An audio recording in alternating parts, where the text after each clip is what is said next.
আপনাকে সিরোগেসির মাধ্যমে আমাদের অফিসের ফারহান আদ্রাব স্যারের বাচ্চার মা হতে হবে। 9 মাস পর ওনার বাচ্চা উনি নিয়ে যাবে। বিনিময়ে 20 লাখ দেওয়া হবে আপনাকে। মুন হতভম্ব। অফিসে এসেই এমন কিছু শুনতে হবে তা ও ভাবতেই পারছে না। কি বলছে এটা ম্যানেজার সাহেব? আর স্যার উনিই বা কেমন? এতদিন এই অফিসে কাজ করে তো এমন মনে হয়নি বসকে। উনি যথেষ্ট ভালো একটা মানুষ, যথেষ্ট সুদর্শনও বটে। আর ওনার বাচ্চার প্রয়োজন হলে বিয়েও তো করতে পারে। শুধু শুধু মুনকে কেন টানছে এর ভিতর? হ্যাঁ, মুন এতিম, টাকার প্রয়োজন, তাই বলে এভাবে টাকার লোভিত না। এমন প্রস্তাব দেওয়ার মানেটা কি? মুন দাঁড়িয়ে থাকার ব্যালেন্সটা ঠিক রাখতে পারল না। পড়ে যেতে নিলেই ম্যানেজার ধরে ফেলে। আমি ঠিক থাকতে পারছি না এইটা শুনে। ম্যানেজারকে আমি বাবার মতো দেখতাম, আর উনিও আমাকে মেয়ের মতোই ভালোবাসতেন। আর আজ এই বিশ্বাসটা উনি ভেঙে দিয়েছেন।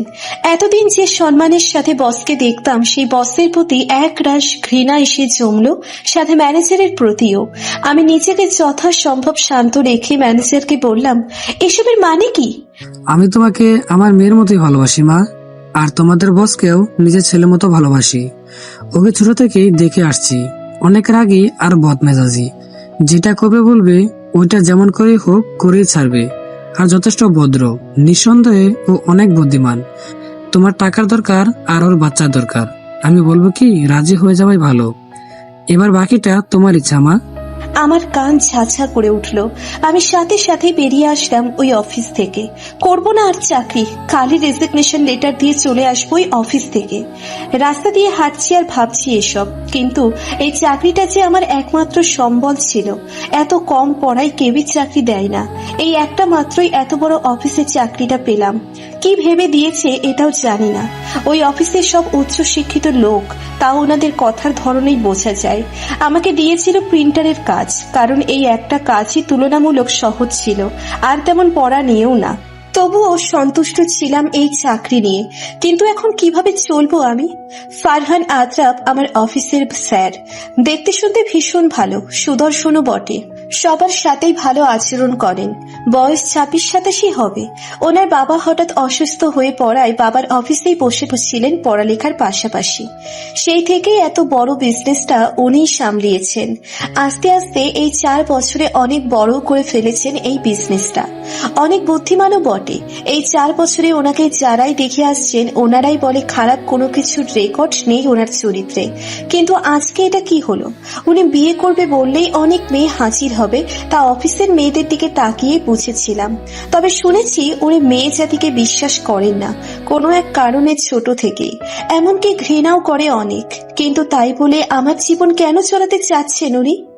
আমি মুন, আমার বাবা মাকে এটাও জানি না। আমি বড় হয়েছি অনাথ আশ্রমে। ওখান থেকেই ইন্টার পর্যন্ত পড়তে পেরেছি। স্বাভাবিকভাবে ওখানে নিয়ম অনুসারে 18 বছর পার হওয়ার পর আমারও বের হয়ে যেতে হলো। 4 মাস আগেই আমার 18 বছর পূরণ হয়েছিল। ওখান থেকে বেরিয়েই কই যাব ভাবতে ভাবতে মেয়েদের একটা ম্যাচে উঠেছিলাম। ম্যাচে ওঠার আগে কিছু অগ্রিম টাকা দিতে হয়, কিন্তু আমার ওই অল্প টাকাটাও ছিল না। অনেক কষ্ট করে ম্যাচে থাকার সুযোগ পেয়েছিলাম। বলেছিলাম আমাকে 1 মাস সময় দেওয়ার জন্য। তারপর লেগে গেলাম টিউশন অথবা যে কোনো ধরনের চাকরির খোঁজে। কিন্তু এই শহরে টিচারের অভাব নেই, তাই এত অল্প পড়াতে টিউশন পাচ্ছিলাম না। অনেক খোঁজার পর ম্যাচের আমার পাশের ব্যাচের মিম এই চাকরিটার খোঁজ দিয়েছিল। এদিকে ম্যাচের অনেক টাকা বাকি রয়ে গিয়েছিল। শেষবারের মতো উনি আমাকে 1 মাসের টাইম দিয়েছিল। আবার এদিকে অ্যাডমিশন টেস্ট আর অনার্সে ভর্তির তারিখের শেষ তারিখও চলে আসছে। আর এদিকে আমি টাকা জোগাড় করতে পারলাম না এখনো। কি করব ভেবে পাচ্ছি না। কিন্তু এখন এই চাকরিটাও যদি ছেড়ে দিতে হয়, কই যাব আমি? এসব ভাবতে ভাবতেই একসময় চোখগুলো ঝাপসা হয়ে আসলো। পেট গুলিয়ে আসছে। সকালে তেমন কিছুই পড়েনি পেটে খুশিতে, কারণ আজকে চাকরির প্রথম মাস পূর্ণ হয়েছে আর বেতন দেওয়ার দিন ছিল। এই বেতন দিয়ে অনেক কিছু করব ভেবে রেখেছিলাম, আর কি কি করব এটার হিসাবও করে রেখেছিলাম। কিন্তু অফিসে গিয়েই এমন একটা কথা শুনতে হবে কোনো দিন ভাবতে পারিনি। একসময় মাথাটাই ঘুরিয়ে উঠলো। ধীরে ধীরে সব ঝাপসা হয়ে আসছে। বুঝতে পারছি সেন্সলেস হয়ে পড়ছিলাম। একসময় রাস্তার পাশেই লুটিয়ে পড়লাম। অন্যদিকে ফারহান আদ্রাব গাড়ি নিয়ে বের হয়ে গিয়েছেন অফিস থেকে। মুন বের হওয়ার সাথে সাথেই ও উপরের তলার কাছের জানালা দিয়েই দেখেছিল মুনের তাড়াহুড়ো করে বের হওয়াটা। মুনকে ফলো করার জন্যই ড্রাইভিং আসতে করতো। ফুটপাত দিয়ে হাঁটা মুনকে অন্যমনস্ক লাগছে। হয়তো কিছুক্ষণ আগের বিষয়টা নিয়ে ভাবছে ও, কিন্তু ও জানে শেষ পর্যন্ত মুন রাজি হবেই, এই সত্য দিয়ে না হলেও অন্য আরেকটা সত্য দিয়ে। কারণ ওর এখন টাকার ভীষণ দরকার। ড্রাইভিং করার ফাঁকে ভাবছে মেয়ে জাতিকে ও বিশ্বাস করতে পারবে না কোনোদিন, না হলে মনকে ও নিজের জীবনের সাথে একেবারে আবদ্ধ করে ফেলত। ওর যে ছোটকাল থেকেই একটা ঘটনার জন্য মেয়ে জাতির উপরে সব বিশ্বাস টুনকো হয়ে গিয়েছে। এইভাবে ওর যে মন মানে না, কিন্তু মন না মানলেও করতে যে হবেই। যে সম্পর্কে শুরুতেই কোনো বিশ্বাস থাকবে না, সেই সম্পর্ক কিভাবে পূর্ণতা পাবে? এই বাচ্চাটার ভিতরেই ও মনের অস্তিত্ব দেখবে। এইসব ভাবতে ভাবতে একসময় খেয়াল করলো মন ফুটপাতেই লুটিয়ে পড়েছে। দ্রুত বেগে গাড়িটা চালিয়ে মনের পাশে যেতেই দেখলো মন সেন্সলেস হয়ে পড়েছে। ততক্ষণে মানুষ ঘিরে ধরেছে ওকে, কয়েকজন পানি ছিটাও দিচ্ছে, কিন্তু মনের কোনো সাড়া নেই। ফারহান দ্রুত বেগে ওখানে গিয়ে মানুষকে সরিয়ে দিয়ে মুনকে কোলে নিতে গেলেই কয়েকজন আটকে দেয়। আপনি কেডা? এভাবে হুটহাট একটা মেয়ে মানুষকে কোলেই বা কেন নিতেছেন? আদাব জানে, এদের সাথে কথাই লাগলেই আর ছুটতে পারবে না। মুখ ফুসকেই ওর জবাব বের হলো, অতি কাছের একজন। এটা বলেই ও মুনকে কোলে করে নিয়ে গাড়িতে উঠিয়ে নিল। ওই লোকগুলো আর কিছু বলল না। আদাব গাড়িতে উঠেই ওই ড্রাইভিং সিটের পাশে মুনকে বসিয়ে এক হাতে জড়িয়ে ধরে রেখেছে, আর অন্য হাতে মোবাইল নিয়ে প্রথমেই ওর কাছের বন্ধু শুভকে কল দিল। শুভ কল ধরতে আদাব বলল, কই তুই? হাসপাতালে আছিস? ওই দিক থেকে শুভ হ্যাঁ বলতেই আদাব কল কেটে দিল। তার এখন অন্য কোনো দিকেই খেয়াল নেই, তার একমাত্র খেয়াল মুনের দিকেই। মোবাইল রেখেই মুনের মাথা নিজের এক হাতে জড়িয়ে ধরে অন্য হাতে ড্রাইভিং করতে লাগলো। তার এখন দ্রুতই পৌঁছাতে হবে। হাসপাতালে পৌঁছার পর গাড়ি থেকে নেমেই মুনকে কোলে নিয়েই ওর বন্ধু শুভর কেবিনের সামনে গিয়েই কল দিল। সব মানুষ তাকিয়ে আছে, কিন্তু আদাবের সেদিকে খেয়াল নেই। শুভ কেবিন থেকে বের হয়েই বন্ধুর কোলে মেয়ে দেখেই অবাকের চরম পর্যায়ে চলে গেল। এটা কিভাবে সম্ভব? আদাবের কোলে মেয়ে, যে ছেলে মেয়ে জাতিকে সহ্যও করতে পারে না, সে ছেলের কোলে মেয়ে। শুভ আদাবের কাছে এসেই বলার জন্য মুখ খুলল, আরে দোস্ত, এটা কি দেখ। কথা সম্পূর্ণ হওয়ার আগে আদাবের গম্ভীর মুখস্থি দেখে চুপ হয়ে গেলাম। তার এতক্ষণ হুঁশি ছিল না রুকিকে দেখার, বন্ধুর কথা ভাবতে গিয়ে। তার আগে মেয়েটাকে দেখেই তার মুখ অটোমেটিকলি হা হয়ে গেল। এই মেয়ে এখানে কিভাবে? তার উপর আদ্রাফেরই করে। ওই দিন আদ্রাফের সাথে গাড়িতে করে যাওয়ার সময় তো দেখেছিলাম জ্যামে পড়ে গাড়িতে বিরক্ত অবস্থায় রাস্তায় চোখ দিয়েছিলাম, আর তখনই মেয়েটা রাস্তার মাঝখান দিয়ে এক বৃদ্ধ মহিলাকে রাস্তা পার করে দিচ্ছিল। এর পরপরে জ্যাম ছুটে গিয়েছিল, কিন্তু আদ্রাফ ড্রাইভিং না করে রাস্তার দিকে তাকিয়ে অন্যমনস্ক হয়ে গিয়েছিল। আমি ধাক্কা দিতেই ও সম্বিত ফিরে পেয়েছিল। তারপর আবার পিছন দিক দিয়ে তাকিয়ে কিছু একটা দেখার চেষ্টা করেছিল। ওকে অগোছালো লেগেছে সে কিছুক্ষণ সময়ে, এরপরে গাড়ি স্টার্ট দিয়েছিল।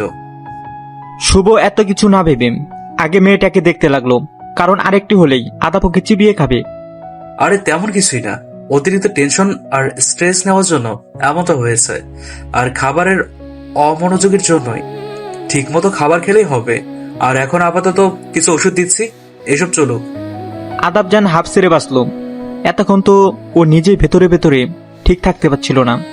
আদাব মুনের পাশে বসেই ওর এক হাত নিজের হাতের মুঠোয় নিল। কিছুক্ষণ তাকিয়ে থাকলো মুনের দিকেই। ওকে কিছু খাবার আনার ব্যবস্থা করতে বলল। শুভ তাই করল। তার হাসপাতালের কর্মচারীকে অর্ডার দিয়ে আসলো, আর ততক্ষণে আদাবও উঠে এলো। এই কিছু সময় শুভ আদাবকে দেখেই বুঝে গিয়েছে। শুভ আদাবের পাশে এসে দাঁড়ালো। কিরে, ভালোবাসিস ওকে? জানি না। বলে দিলেই তো হয়। আমার জীবনে কোনো নারীকেই জড়াবো না। এই কথার প্রতি উত্তরে কিছুই বলতে পারল না শুভ।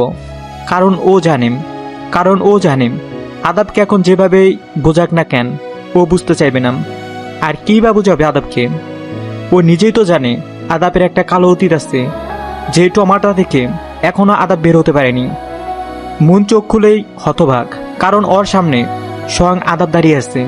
চারিদিকে তাকিয়ে বুঝতে পারলাম এটা একটা হাসপাতাল, কিন্তু আমি হাসপাতালেই বা কিভাবে আসলাম? আর আমার সামনেই বা ফারহান আদ্রাফ স্যার কেন আসবে? মন এটা ওর ভ্রম মনে করে চোখ বন্ধ করে আবার খুলল।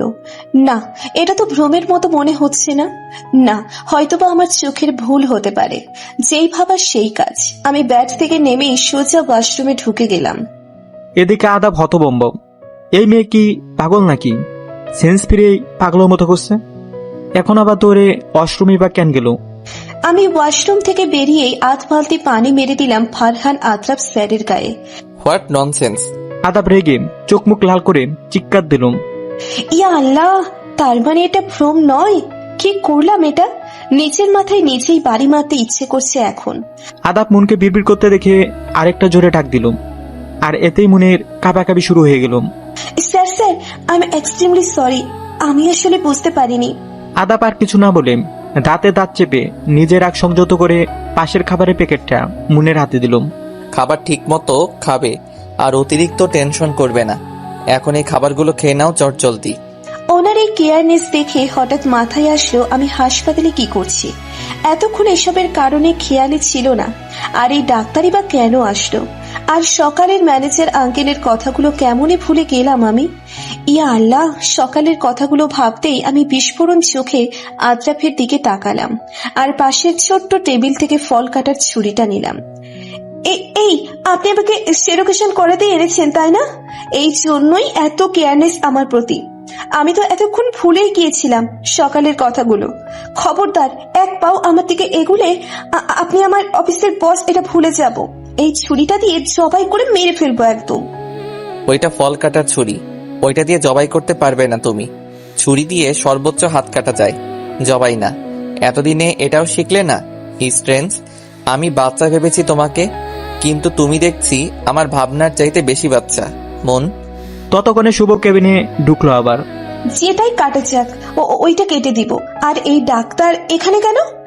আমি কিন্তু এখন চিৎকার করব বলে দিলাম, আর নয়তো দুইজনকেই একসাথে খুন করে ফেলবো।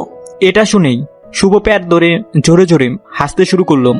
ওর হাসি দেখেই মুনের বোকা বোকা চাহনি। এখানে হাসির কি বলল মুন? সিরিয়াস জিনিসও হাসে। আদ্রাফ, দোস্ত, শেষ পর্যন্ত এই বাচ্চাটাকেই পেলি? শুভ হাসতে হাসতে আদাবকে কথাগুলো বলতেই আদাবের দিকে তাকাতেই চুপ হয়ে গেলাম আদাবের রাগী চেহারা দেখে। আর এদিকে মন তো তেলে বেগুনে জ্বলে উঠল বাচ্চা বলার কারণে। কিন্তু এখন চুপ টাকাতাই সেও মনে হচ্ছে কোনো মতেই এখান থেকে বের হতে পারলেই হলো। এখানেই থাকার ইচ্ছে আছে নাকি? চাইলে ব্যবস্থা করতে পারি। বাসায় যাওয়ার ইচ্ছে নেই? গম্ভীর পরিশালী কণ্ঠস্বর কানে আসতেই মনের খেয়াল হলো ও একা একা দাঁড়িয়েই বিড়বিড় করছিল। আদাব শুভকে বলে বেরিয়ে যেতেই মন এক নজর শুভর দিকে রাগী চোখে তাকিয়ে বের হয়ে গেল। ডাক্তার হয়েও কোনো পাত্তা পাচ্ছি না। কে বলবে আমি ডাক্তার? ওরা বেরিয়ে যেতেই শুভ আপন মনে বিড়বিড় করে বলে উঠল। মুন গেট দিয়ে বের হতেই দেখে আদাব স্যার গাড়িতে হেলান দিয়ে দাঁড়িয়ে আসতেন, বোধ হয় মুনেরই অপেক্ষায়। মুন আদাবকে না দেখার ভান করে রিক্সা ডাকতে লাগলো। আর তা দেখেই আদাব বলে উঠল, আমাকে কি তোমার ড্রাইভার মনে হয় যে আমি গাড়ি দরজা খুলে তোমায় ঢোকার সুযোগ করে দিব? আমার সাথে আপনার শুধুমাত্র এমনি স্বাভাবিক কর্মচারীর সম্পর্ক, এর বাইরে কিছুই নয়। আপনি কি সব কর্মচারীদের এভাবে গাড়িতে করে বাসায় পৌঁছে দেন? যদি দেন তাহলে উঠবো, আর না হলে আলগা পিরিত দেখাতে আসবেন না। এই বলে মুন রিক্সায় উঠে গেল। যাক বাবা, এখন কিছুটা হলেও নিজেকে হালকা লাগছে ওই কচ্চরটাকে কিছু বলতে পারেন। আর এদিকে আদাপের চেয়াল শক্ত হয়ে গেছে। আজ এতদিনে এই মেয়েটার সাহস এতটাই বেড়ে গেছে। এতদিন তো এমন মনে হয়নি। যে মেয়ে চোখ তুলে তাকিয়ে কথা বলতে পারতো না, সেই মেয়ে এখন এই ফারহান আদাপের সাথে তর্কে জড়ায়। মুন রুমে ঢুকার সাথে সাথেই পাশের বেড থেকে মিম বলে উঠল, কই ছিলে এতক্ষণ? এতবার কল দিয়েছিলাম, ধরিসনি। জানিসই তো এই সময় কাজে থাকি, জানার পরেও হঠাৎ এতবার কল কেন দিলি? হোস্টেলের দায়িত্বরত কুটনি মহিলাটা আসছিল তোকে খোঁজার জন্য, বলেছে এইবারে আর সুযোগ দিবে না। আমাকে দিয়ে তোর মোবাইলে কল দিয়েছিল, তুই কল না ধরার কারণে রাগি মোটে বের হয়ে গিয়েছিল। তুই আসলে দেখা করতে বলেছিল। কি করবি মন? আমারও তো এবার বাবা এখনো গ্রাম থেকে খরচ পাঠায়নি, আর টিউশনের বেতনও এখনো দেয়নি, না হলে আমি কিছু একটা করে ফেলতাম। তুই আর কত করবি আমার জন্য? যা করছিস তা অনেক করছিস, দেখি কি করা যায়। আরে মন, আজ না তোর অফিসের বেতন দেওয়ার কথা ছিল? দেখ ইয়ার, আমি তো ভুলেই গিয়েছিলাম। দিয়েছে টাকা? তাইলে তো তুই টেনশন ফ্রি হয়ে গিয়েছিস। আমি শুধু শুধুই চিন্তা করছি। আমি আর চাকরিটা করছি না। কিন্তু কেন? আমি সকাল থেকে যা কিছু হলো সব মিমকে খুলে বললাম। বলার পরে মিমকে বিস্ময়সূচক অবস্থায় রেখে কাপড় নিয়ে ওয়াশরুমে চলে আসলাম। এখন একটা লম্বা শাওয়ার নিতে হবে। আস্তে আস্তে এখন সব চিন্তা এসে মাথায় ভর করছে। এতক্ষণ সবার সামনে শক্ত চঞ্চল মনের অভিনয় করলেও এখন সব কান্নারা যেন গলায় এসে আটকে গেল। আর পাচ্ছি না আমি। হাঁটুর উপর মাথাটা ছেড়ে দিয়ে দুই আঁকড়ে বসে পড়ল মন। সবার মতো স্বাভাবিক লাইফ আমার কেন হলো না? আমার পড়ালেখার কি হবে? আর একটা কাজই বা কিভাবে জোগাড় করব? কি করব আমি? কোথায় যাব? পরদিন যথাক্রমে মুন রেজিগনেশন লেটার নিয়ে অফিসে হাজির। এর মধ্যেই ও যা বাবার ভেবে নিয়েছেন, ওর টাকার প্রয়োজন ছিল, তবে এভাবে নয়। অফিসে ঢুকেই জানতে পারলাম আজকে ফারহান আদ্রাব স্যার কয়েকদিন আসবে না। অফিসের কিছু কাজে বাইরে গিয়েছেন আজ সকালে। আর আমারও ভালো এতে। এর ভেতরেই যা করার করতে হবে আমার। আমি ম্যানেজার আঙ্কেলের হাতে লেটারটা দিলাম। আঙ্কেল অবিশ্বাস্য চাহনিতে তাকিয়ে থাকলো।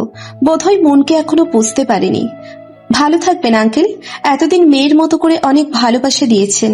এটা ঋণ কখনো শোধ করতে পারবো না। কিন্তু মা, এভাবে হুট করে এমন সিদ্ধান্ত? তোমার তো চাকরিটা ভীষণ প্রয়োজন। দরকার হলে খেটেই খাবো, মানুষের বাসায় কাজ করে খাবো, তবুও নিজের সম্মান নিয়ে কথা বলতে দিব না কাউকে। জানেন আঙ্কেল, আমি ছোটবেলা থেকেই অনাথ। কোনো দিন বাবা মা কি জিনিস এর মর্ম বুঝিনি। তাই তো কেউ একটু মা বলে কথা বললেই বাবার অনুভূতি আসতো আমার। আপনাকেও আমি বাবার মতোই ভাবি। সব সময় মনে রাখবো আপনাকে। আর একটা অনুরোধ আঙ্কেল, স্যার এই কয়দিন অফিসের খবর নিলে আমি চলে যাওয়ার কথাটা বলিয়েন না। উনি যেদিন অফিসে আসবে ওই দিনই বলিয়েন। আসি আঙ্কেল, ভালো থাকবেন। ম্যানেজার ছলছল চোখে মুনে যাওয়া দেখতে থাকলো। কিছুই বলতে পারলো না। আজকালকার ছেলেমেয়েরা তো ভাবার উপরই পুরোপুরি নির্ভরশীল। প্রতিদিন তাদের টাকা চাই। বন্ধুদের সাথে আজ এখানে যাবে, কাল ওখানে যাবে, বাবার টাকা দিয়ে সব ফুর্তি করবে। এত ছেলে মেয়েদের ভিড়ে মুনের মতো এমন মেয়ে পাওয়া আজকাল ভাগ্যের ব্যাপার। আমি রুমে সেই মিমের পাশে বসলাম। মিম ওর ব্যাগ গোছানোর পাশাপাশি আমারটাও গুছিয়ে রেখেছে। সত্যি এই মেয়েটা না থাকলে আমার যে কি হতো। আমি ভাগ্যবতী এমন একটা মেয়েকে পেয়ে। কাল রাতেই মিম পুরোপুরি ভেবে আমাকে বলেছিল ওর সাথে চট্টগ্রাম চলে যেতে, কারণ এখানে থাকলেই যে কোনো ভাবে আমি আদ্রাফের মুখোমুখি পড়বই। তবুও মনের ভিতর কিছু খচখচানি রয়ে গিয়েছিল। মিম আমাকে অন্যমনস্ক দেখেই বলে উঠেছিল, মন পাখি শোন, আমার টিউশনে আমি তোর কথাগুলো শুনে দুপুরেই ছাত্রীর মায়ের কাছে কল করেছিলাম। বলেছি আমি আমার বাসায় চলে যাচ্ছি একেবারের জন্য। তখন উনি আমাকে বিকেলে যেতে বলেছিল ওনার বাসায়। তুই ঘুমেছিলি তাই আর ডাকিনি। আগের মাসের টাকাগুলো উনি যে কোনো কারণে দিতে পারেনি, আর এই মাসের টাকা সহ এখন মোট 2 মাসের টাকা দিয়ে দিয়েছেন। আর জানিসই তো এই টিউশনগুলো আমি শখের বশেই করতাম।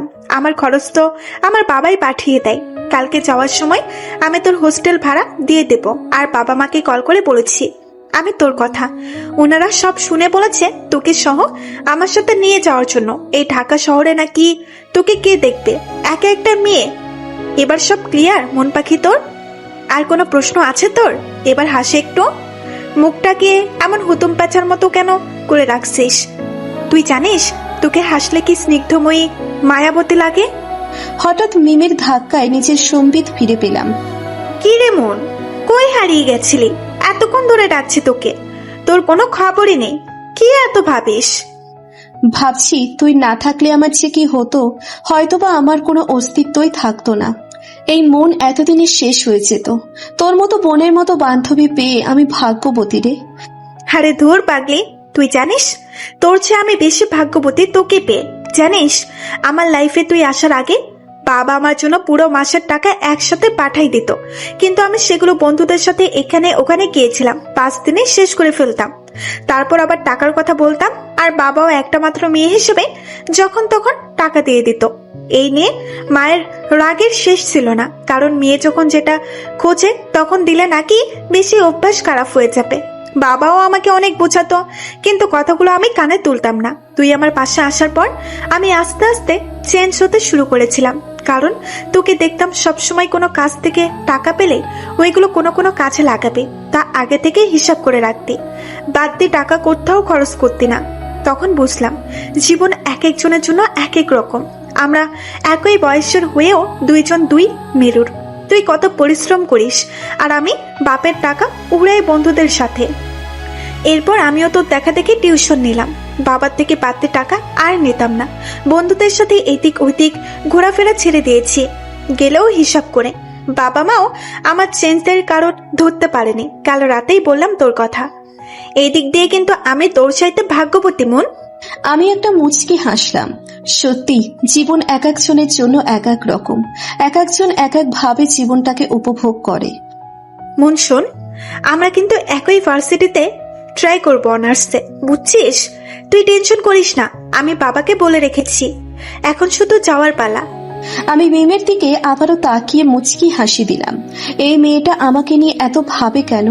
আল্লাহর কাছে হাজারো শুক্রিয়া আমি মিমকে পেয়ে। আচ্ছা মিম, আমাদের টিকিটের কি খবর? কয়টার? আরে এইসবের জন্য আমি আছি, তোর এক্সট্রা টেনশনের দরকার নেই। আর টিকিট নিয়ে ফেলেছি রাত 11টার। হোস্টেলের সব ভাড়া পরিশোধ করে সবাইকে বিদায় দিয়ে ব্যাগ নিয়ে আমি আর মিম বেরিয়ে গেলাম হোস্টেল থেকে 9টায়। রিক্সা করে স্টেশনে যেতে আধা ঘন্টার মতো লাগবে, আর হাতে 1 ঘন্টা থাকবে। মিমের মতে আগে ভাগে গিয়ে বসে থাকাই ভালো। যেতে যেতেই দেখে নিচ্ছি প্রিয় শহরটাকে, যেই শহরে ছোটকাল থেকেই সব স্মৃতি। এই শহরটাকে ছেড়ে থাকতে পারবো তো? ফারহান আদ্রাব, আপনাকে আমি মনে প্রাণে ঘৃণা করি। আপনার জন্যই আজ আমি প্রিয় শহরটা ছেড়ে যাচ্ছি। ভালোই তো ছিলাম এতদিন। কিছুক্ষণ হলো বাসে বসলাম। প্রায় যাত্রীরা নিজের আসন বাছাই করে বসে পড়ল। আস্তে আস্তে সব সিট সম্পূর্ণ হলো। বাসও নিজের গন্তব্যের উদ্দেশ্যে ছুট লাগালো। আমি জানালা দিয়ে শেষবারের মতো প্রিয় শহরটা দেখে নিলাম। কত স্মৃতি এই শহরে। বাস যতই এগোচ্ছে ততই মনে হচ্ছে নিজের সবচেয়ে আপন কিছু হারিয়ে ফেলছি। নিজেরই অজান্তে চোখ দিয়ে পানি গড়িয়ে পড়ল। আমার জীবনটা এমন কেন হলো? বাকি জার্নিটা এভাবে করতে পারবো না, কারণ আমার বাসে এভাবে লং জার্নির অভ্যেস নেই। আর ফার্স্ট থেকে সিটে ঘুমানোর তেমন অভ্যেসও নেই। পাশে মিম কানে ইয়ারফোন দিয়ে গান শুনছে। আমি জানি আর আধা ঘন্টা পর ও ঘুমিয়ে পড়বে গান শুনতে শুনতে। এরপর ওকে পাওয়াই যাবে না। ব্যাগ থেকে একটা গল্পের বই বের করলাম। ওইটা দিয়েই আপাতত এই লং জার্নির বিরক্তি কিছুটা হলেও ঘুচবে। চট্টগ্রাম গিয়ে পৌঁছতে পৌঁছতে প্রায় সকাল হয়ে আসে। বাস স্টেশনে ওদের নিতে এসেছেন মিমের বাবা। মিম বাস থেকে নামার সাথে সাথে বাবাকে দেখে দৌড়ে গিয়ে বাবাকে জড়িয়ে ধরলো। আর ওর বাবাও এতদিন পর নিজের আদরের দুলালিকে দেখে পরম মমতায় মাথায় হাত বুলিয়ে দিচ্ছে। আমার মনে হয় পৃথিবীর সবচাইতে সুন্দর দৃশ্যগুলোর মধ্যে এটি একটি। মেয়ে বাবাকে জড়িয়ে ধরে আর বাবা মেয়ের মাথায় পরম মমতায় হাত বুলিয়ে দেয়। আমারও বাবা থাকলে এমন একটি সুন্দর মুহূর্ত হতো। আফসোস, আমার কেউই নেই এই দুনিয়ায়। না, ভুল বললাম। মিম আছে আমার। ও আছে বলেই আজ আমি আর একটা নতুন জীবনের স্বাদ পেলাম। আবারও সুন্দর করে পথ চলার সুযোগ পেলাম। কিরে মা, ওখানে দাঁড়িয়ে কেন? আসো এখানে। আমি একটা মুচকি হাসি দিয়ে এগিয়ে গেলাম আঙ্কেলের সামনে। আসসালামু আলাইকুম আঙ্কেল, কেমন আছেন? ওয়ালাইকুম আসসালাম। আলহামদুলিল্লাহ ভালো মা। তুমি কেমন আছো মা? মিম থেকে তোমার কথা অনেক শুনেছি। আলহামদুলিল্লাহ ভালো আছি আঙ্কেল। এবার চলো, বেশি দেরি করলে মিমের মা আমায় আস্ত রাখবে না। অনেক দিন পর তার মেয়েকে নাকি দেখবেন। মিমুন, চলে আসো গাড়িতে। আমরা দুজনেই বাসার উদ্দেশ্যে গাড়িতে উঠে পড়লাম। আর একটা নতুন সকালের সূচনা হলো চট্টগ্রামে। মন কি পারবে তার জীবনে এগিয়ে যেতে? যার থেকে এত পালিয়ে বেড়াচ্ছে তার থেকেই বাঁচতে। ফারহান আদ্রাবি যখন জানতে পারবে মন আর ওই শহরে নেই, তখন ওর অবস্থাই বা কেমন হবে? নাকি ভুলে যাবে মনকে, নাকি ভুলতে পারবে না? বাসায় পৌঁছিয়ে মিমের মায়ের সাথে কৌশলাদি শেষ করে আমি আর মিম রুমে আসলাম। রুমটা বেশ সাজানো গোছানো। বোধহয় মিম আসবে তাই পরিপাটি করেই রেখেছে। এই রুমে আমি আর মিম একসাথেই থাকবো। 2 তলার একদম শেষ কর্নারেই রুমটা। জানালা দিয়ে বেশ বাতাসও আসে। পরিবেশটাও বেশ উপভোগ করা যাবে এদিক থেকে। সব মিলিয়ে আমার মনে হলো এই বাড়িতে রুম এটাই সবচেয়ে বেশি সুন্দর, বেশ বড়। মন, তুই আগে গিয়ে ফ্রেশ হয়ে আয়, তারপর আমি যাব। ততক্ষণে আমি আমাদের কাপড়গুলো গুছিয়ে রাখি। আচ্ছা। ফ্রেশ হয়ে বের হতেই দেখি আমার সব কাপড়ই ব্যাগ থেকে বের হয়ে আলমারিতে গুছিয়ে রেখেছে মিম। সত্যি এই মেয়েটাও না একদম বোনের মতো সব ভাববে। বিছানায় বসতেই দরজায় নক করার শব্দ। তাকিয়ে দেখি আন্টি দাঁড়িয়ে। আরে আন্টি, ভিতরে আসুন, বাইরে কেন দাঁড়িয়ে আছেন? আন্টি একটা মুচকি হাসি দিয়েই ভিতরে ঢুকলো। মিমের মতো এই পুরো পরিবারটাও অনেক ভালো। অবশ্য পরিবার বলতে শুধু ওর বাবা মাই আছে, আর কেউ নেই। মা, তোমার কোনো সমস্যা হচ্ছে না তো এখানে? মিমের কাছ থেকে তোমার সব কথা শুনেছি। কোনো কিছুতে মন খারাপ করে থাকবে না। এখন থেকে আমরা আছি তোমার সাথে।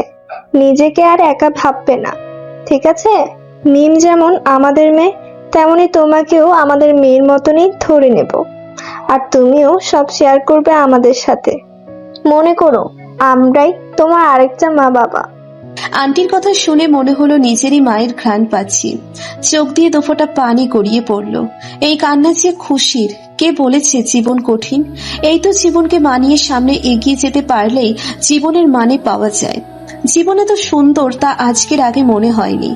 এই দেখুন, আমি একটা পরিবার পেলাম, আবার মায়ের মতো আন্টি আর বাবার মতো একটা আঙ্কেল পেলাম, আর একটা বোন সমান বান্ধবী পেলাম। আন্টি এসে আমার মাথায় পরম মমতায় হাত বুলিয়ে দিতেই আমি আন্টিকে জড়িয়ে ধরলাম। আমি মাকে জড়িয়ে ধরার অনুভূতিটা পাইনি, কিন্তু আপনাকে জড়িয়ে ধরার পরই এই অনুভূতিটা অনুভব করতে পারলাম আন্টি। এই পাগলি, আমিও তোর আরেকটা মা ভেবে নে। মিম যেমন আমার মেয়ে, ঠিক তেমনই তুইও আমার আরেকটা মেয়ে। তুই করে বলছি, এজন্য কিছু মনে করিস না। তুইও তো এখন থেকে আমাদের আরেকটা মেয়ে। আমি আন্টির কোলে মাথাটা রেখে পরম আবেশে চোখ বন্ধ করলাম। এই তো আমার নিজের মায়ের মতোই স্বাদটা পাচ্ছি। কি হচ্ছে এখানে আমাকে ফেলে? এই যে মা, তোমার যে আরেকটা মেয়ে আছে সেটা কি মনে নেই? একজনের মাথা কোলে নিয়ে বসে আছো। মন, সর সর, আমার জন্য জায়গা রাখ। তুই একদিকে, আমি আরেক দিকে।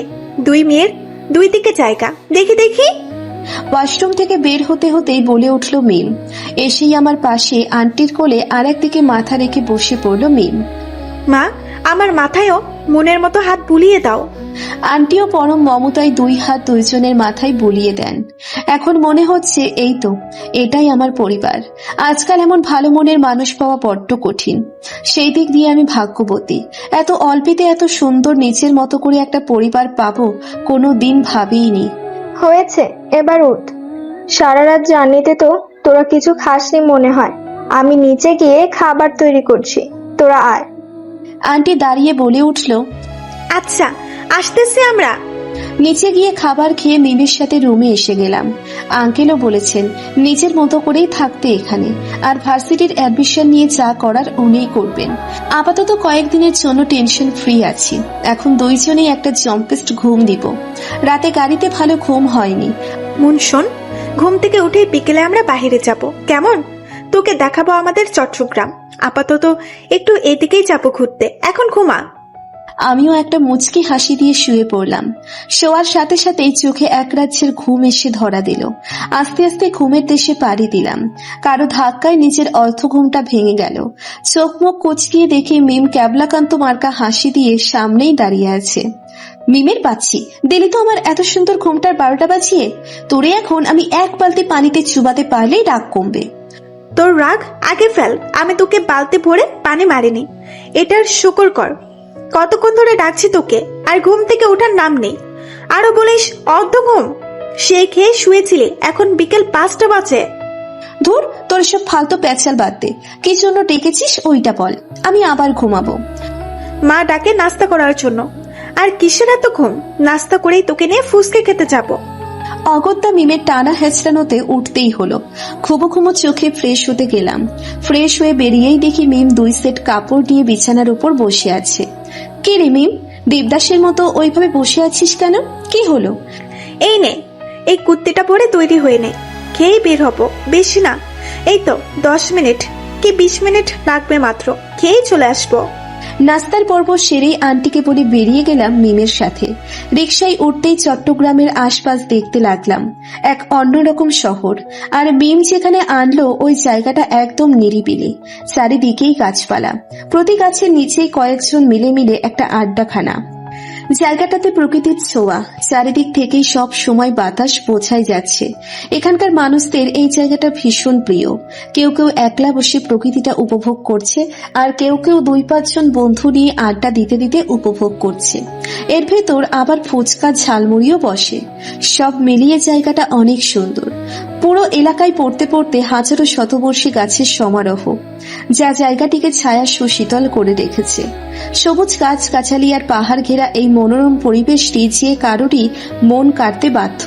চারিদিকেই দর্শনার্থী, জোয়ান বৃদ্ধ, কপোত কপোতের মিলন মেলায় এক মুখর পরিবেশ সৃষ্টি হয়েছে। মাঝখানের মাঠে আবার খুদে খুদে ক্রিকেটাররাও দেখা যাচ্ছে, আর অন্যান্য ছোট ছোট ছেলে মেয়েরাও খেলছে এই মাঠে। চিত্ত বিনোদনের পাশাপাশি নির্মল বায়ু, খোলা মাঠ, ওয়াকওয়ে, সবুজ পাহাড়ের জন্য এটি একমাত্র শ্বাসক্রিয়া গ্রহণের জায়গা বলে মনে হলো আমার। সব মিলিয়ে এই পরিবেশটা যে কারো মন ভালো করে দিতে বাধ্য। মিম ঝালঝাল 2 প্লেট ফুচকা নিয়ে সামনে আর একটা গাছের নিচে গিয়ে বসলো, সাথে আমিও গেলাম। আমার দিকে 1 প্লেট বাড়িয়ে দিল। আসলে জায়গাটা অনেক সুন্দর, মনে হচ্ছে এটা প্রকৃতির কোনো রাজ্য। অনেক সুন্দর। জানিস, ঢাকা যাওয়ার আগে আমি এখানে সব সময় আসতাম, মন খারাপ হলেই চলে আসতাম। এটা আমার মন ভালো হয় টনিক।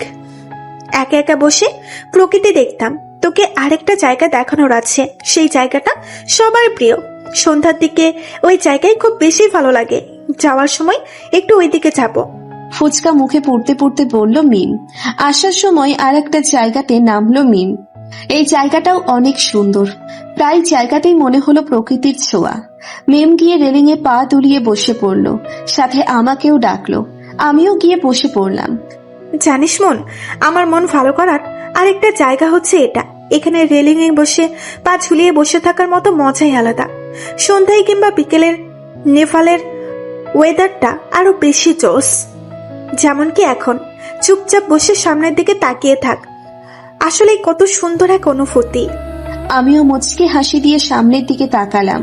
বুঝতে পারছি না চট্টগ্রাম সুন্দর নাকি এই জায়গাগুলি সুন্দর। রাতে ফ্রেশ হয়ে খাবার সেরে দুজনাই বিছানায় শুলাম। তো বল, কেমন কাটলো আমাদের চট্টগ্রামের প্রথম দিন? অনেক ভালো। মনে হলো অনেকদিন পর শান্তির ঘুমাবো। এভাবেই কেটে গেল 3 দিন। এই 3টে দিন আমার জীবনের সেরা দিন মনে হলো। চট্টগ্রামে আসার পর মনে হচ্ছে আমার মতো সুখী আর কেউ নেই। 2 দিন পর নতুন ভার্সিটিতে যাব। আঙ্কেল সব ব্যবস্থা করে ফেলেছেন, এখন শুধু যাওয়ার পালা। মন কি পারবে তার জীবনের সব ভুলে সামনে এগিয়ে যেতে? আর আদাবি বা অফিসে এসে মনকে না দেখলে কেমন করবে? খুঁজে কি বের করতে পারবে? এই ঢাকা থেকে চট্টগ্রাম এত দূরে পথ পাড়ি দিয়ে কি জানতে পারবে? কেটে গেল 5-5টা দিন। একদিকে মনে হলো তার জীবনে সবচেয়ে খুশির দিনে দেখা পেয়েছে সে, অন্যদিকে আদাবের আজ খুশির দিন। এতদিন অনেক কষ্ট করে নিজেকে ওখানে মানিয়েছিল সে। এই 5 দিন ওর মনে হয়েছিল কয়েকশো দিনের মতো। এতদিন কেউ একজনের শূন্যতা অনুভব করছিল, আজ মনে হলো অনেক দিনের অপেক্ষার অবসান। অফিসে ঢুকে ম্যানেজার থেকে আগে অফিসে সব খবরাখবর নিল, তারপরেই নিচের কেবিনের দিকে হাঁটা ধরল। ওর কেবিন মুনের কাজের জায়গাটা পার করে যেতে হতো। কেবিনে ঢুকার সময় একবার ওই জায়গায় চোখ পড়ল, কিন্তু জায়গাটা খালি। হয়তো মুন এখনো আসেনি। কিন্তু মুন তো এই 1 মাস 1 দিনও দেরি করে আসেনি। যাক, হয়তোবা কোনো কারণে দেরি হচ্ছে, আসবে। তবু কিছু একটার শূন্যতা অনুভব হচ্ছে আদাবের। এসব ভাবতে ভাবতে চেয়ারে গা এলিয়ে দিল আদাব। কাল রাতেই রিল কনফার্ম করে রওনা দিয়েছিল ঢাকার উদ্দেশ্যে। মাঝরাতেই পৌঁছেছিল। অন্য সময় হলে কোনোদিনও এই দিনে অফিসে আসতো না ও, কিন্তু আজ এসেছে কোনো একটা বিশেষ কারণে, যেটা না করলে ওর মন শান্তি হবে না। ভীষণ টায়ার্ড লাগছে ওর। স্যার, আসতে পারি? আঙ্কেল, আপনাকে কয়বার বলবো আমাকে স্যার না ডাকার জন্য? আমি আপনার ছেলেরই মতো। চোখ মুখ কুঁচকে বলে উঠল আদাব। আচ্ছা বাবা, আসলে আমি একটা কথা বলার জন্য এসেছি। জি বলুন আঙ্কেল। আসলে আঙ্কেল, ভয় পাওয়ার কি আছে? অফিসে কোনো কিছুর ভুল হয়েছে? আপনাকে আমি আমার বাবার মতোই দেখি। কোনোদিন কোনো ভুল নিয়ে আপনার উপর আওয়াজ করে কথা বলেছি? আপনি নিশ্চিন্তে থাকুন, বলে ফেলুন। কোনো ভুল হলে আমি সমাধানের ব্যবস্থা করছি। আসলে তা না, তো এটা মনের রিজাইন লেটার। ও আপনি বাইরে যাওয়ার দিনই চাকরি ছেড়ে দিয়েছে। হোয়াট? আপনি আমাকে আগে বলবেন না? আজ 5 দিন হয়ে গেল। আদাব চেয়ার ছেড়ে উঠে জোরে চিল্লিয়ে বলল, আসলে ও আমাকে মেয়ের মতো করে অনুরোধ করে বলেছিল, আপনি না আসা পর্যন্ত বলতে বারণ করেছিল, তাই বলতে চেয়েও পারিনি। আদাব জোরে কিছু বলতে চেয়েও বলতে পারলো না। ওর মাথা কাজ করা বন্ধ করে দিয়েছে। কি করবে ভেবে পাচ্ছে না। কোথাও যেন ও শূন্যতা অনুভব করছে। চোখগুলো 2 মিনিটে লাল বর্ণ ধারণ করেছে। মাথা ব্যথা করছে ভীষণ। এই ট্রমা থেকে ওকে একমাত্র শুভই বের করতে পারবে। আদাব মোবাইল নিয়েই শুভ্রকে কল করলাম। শুভ্র, শুভ্র কই তুই? দ্রুত আমার অফিসে আয়। কাঁপা কাঁপা কণ্ঠে বলে উঠল আদাব। আঙ্কেল, মনের ডিটেলসটা আনুন। ম্যানেজার হ্যাঁ বোধক মাথা নাড়িয়ে বের হয়ে গেল। ওর এখন নিজেরই খারাপ লাগছে। মনের কথা মেয়ের মতো করে ভাবতে গিয়ে আদাবকে আর বলা হয়নি। ওই দিনই বলা উচিত ছিল। কিন্তু আদাব কেন মনের মতো একজন সাধারণ মেয়ের কাজ ছাড়াতে এত রিয়েক্ট করছে? তার মানে কি মুনের কাছে ওই দিনের প্রস্তাব দেওয়ার সাথে আদাবের কোনো সংযোগ ছিল? আদাব তো মেয়ে জাতিকে ঘৃণা করে, তবে বাচ্চাকে নয়। তার মানে কি ওর জীবনের কালো অতীতটার জন্যই মনের কাছে যেতে সত্য জুড়িয়ে দিয়েছিল? ম্যানেজারের কাছে এখন সব পরিষ্কার। ওর এখন আদাবের জন্য ভীষণ মায়া হচ্ছে। তার এখন দ্রুত শুভ্রকে সব বলতে হবে, আর মনের ডিটেলসটাও দিতে হবে আদাবকে। এই মুহূর্তে এসব থেকে একমাত্র শুভ্রই পারবে আদাবকে বাঁচাতে। শুভ্রই ওর একমাত্র ছোটবেলা থেকে কাছের বন্ধু। দিগন্ত নীল আকাশের মাঝে মাঝে শুভ্র ছোঁয়া। আকাশ জুড়ে বিচরণ করছে নাম না জানা অসংখ্য পাখি। পাখিদের এই একটা দিক অনেক বেশি ভালো লাগে। ওরা যেখানে যাক না কেন ঝাঁক ধরেই যাবে। ওদের মতো পিঁপড়েকেও ভালো লাগে মনের। তারাও সবসময় সারি ধরে যায়। তখন মনে হয় সবচেয়ে সুন্দর দৃশ্য এটাই। ক্লাসে বসে জানালা দিয়ে আকাশের সৌন্দর্যে বিমোহিত হচ্ছিল মন। মিম আজ আসেনি। সকাল হতেই নাকি মাথা ব্যথা। মেয়েটার মাথা ব্যথা হওয়ার আর সময় পেল না। আজ নিয়ে 3য় দিন কলেজের। আঙ্কেল অফিসে যাওয়ার সময় নামিয়ে দিয়ে গেল। উনি আবার বিনা কারণে কলেজ মিস দেওয়া পছন্দ করেন না। তাই তো চলে আসতে হলো একা একা কলেজে। কলেজে এখনো তেমন কারোর সাথে কথা হয়নি, তাই তো বিরক্ত লাগছে ক্লাসটা। নীল শুভর গগনে পাখিদের আনাগোনা দৃশ্য বিচ্ছিন্ন করে মন সামনে দাঁড়িয়ে থাকা ছেলেটির দিকে তাকায়। কিন্তু তাকদির খারাপ, একই ক্লাসের হয়েও সে এখনো কোনো ছেলেকেই চেনে না। যেখানে ক্লাসের অন্যদের ছেলেদের সাথে বন্ধুত্ব হয়েছে, পরিচয় হয়েছে, কেউ কেউ তো আবার এক ধাপ এগিয়ে, মানে রিলেশনে। মূল মৃদু হেসে বলে, জি পরিচয় হতে পারি? শিওর। ক্লাসে অনেক হট্টগোল, চলো বারান্দায় যাই। মনের ইচ্ছে করছিল না উঠতে, তবু এভাবে কাউকে ফিরেও দেওয়া যায় না, তাই অজ্ঞতা উঠতে হলো। আমি ধীমান বড়ুয়া, আর তুমি? মেহেরাব মন। আনকমন নাম, কিন্তু সুন্দর। আপনার নামও সুন্দর। আমার তো সেম ক্লাস, আপনি না বলে তুই বললেই ভালো। মুন হেসে বলেন, বাবারে, এক লাফে তুই? ওর হাসির সাথে দিমানু একসাথে হেসে উঠল। এভাবে কথা চলতে থাকলো। ছেলেটার কথার ধরনে মনে হচ্ছে অনেক ফ্রি মাইন্ডের, মিশুকও বটে। যাক, মুন আজকে ক্লাসের জন্য একজন বন্ধু পেল। এখন আর একা ক্লাস করতে হবে না। শুভ অফিসে ঢুকতেই ম্যানেজার শুরু থেকে সব বলল আদাবের কেবিন আসতে আসতে। শুভ আগে এমন কিছু আন্দাজ করেছিল, আদাব মেয়েটাকে ভালোবাসে, কিন্তু স্বীকার করছিল না। কিন্তু তাই বলে মেয়েটাকে এমন প্রস্তাব দেওয়া কিছুতেই উচিত হয়নি আদাবের। এই মেয়ের জায়গায় যে কোনো কেউই থাকলে রেগে যেত, আর সেই জায়গায় মেয়েটি শুধুই চাকরিটা ছেড়েছে। যাক, এখন এসব ভাবার টাইম নেই। শুভ আদাবের কেবিনের দরজা খুলেই দেখলো আদাব চেয়ারে গা এলিয়ে চোখ বন্ধ করে আসছেন। আদ্রাফ, আদাব চোখ খুলেই সামনে তাকাতেই শুভ থমকে গেল। আদাবের চোখগুলো লাল বর্ণ ধারণ করেছেন। আদাব শুভকে দেখে উঠে এলো চেয়ার ছেড়ে। শুভকে বলল খুব দ্রুতই মুনের হোস্টেলে যেতে হবে, মুনকে বুঝাতে হবে। আচ্ছা আমি যাচ্ছি ওই হোস্টেলে। ওখানে গিয়েই মুনকে হোস্টেলে পাবো। আমি গাড়ি করে ওকে বুঝিয়ে নিয়ে আসবো তোর সাথে কথা বলার জন্য। না, তোর সাথে আমিও যাব। শুভ আদাবের দিকে এক পলক তাকিয়ে হ্যাঁ বোধক মাথা নেড়ে বেরিয়ে গেল। ওর এখনো বিশ্বাস হচ্ছে না আদাবের মতো একটা ছেলে একটা সাধারণ মেয়ের চাকরি ছেড়ে দেওয়াতে কেন এত রিয়েক্ট করবে। শুভ এসব ভাবতে ভাবতে আদাবের গাড়ির পাশে গিয়ে দাঁড়ালো। আদাব ড্রাইভিং সিটে উঠতেই শুভও তার পাশের সিটে উঠে পড়ল।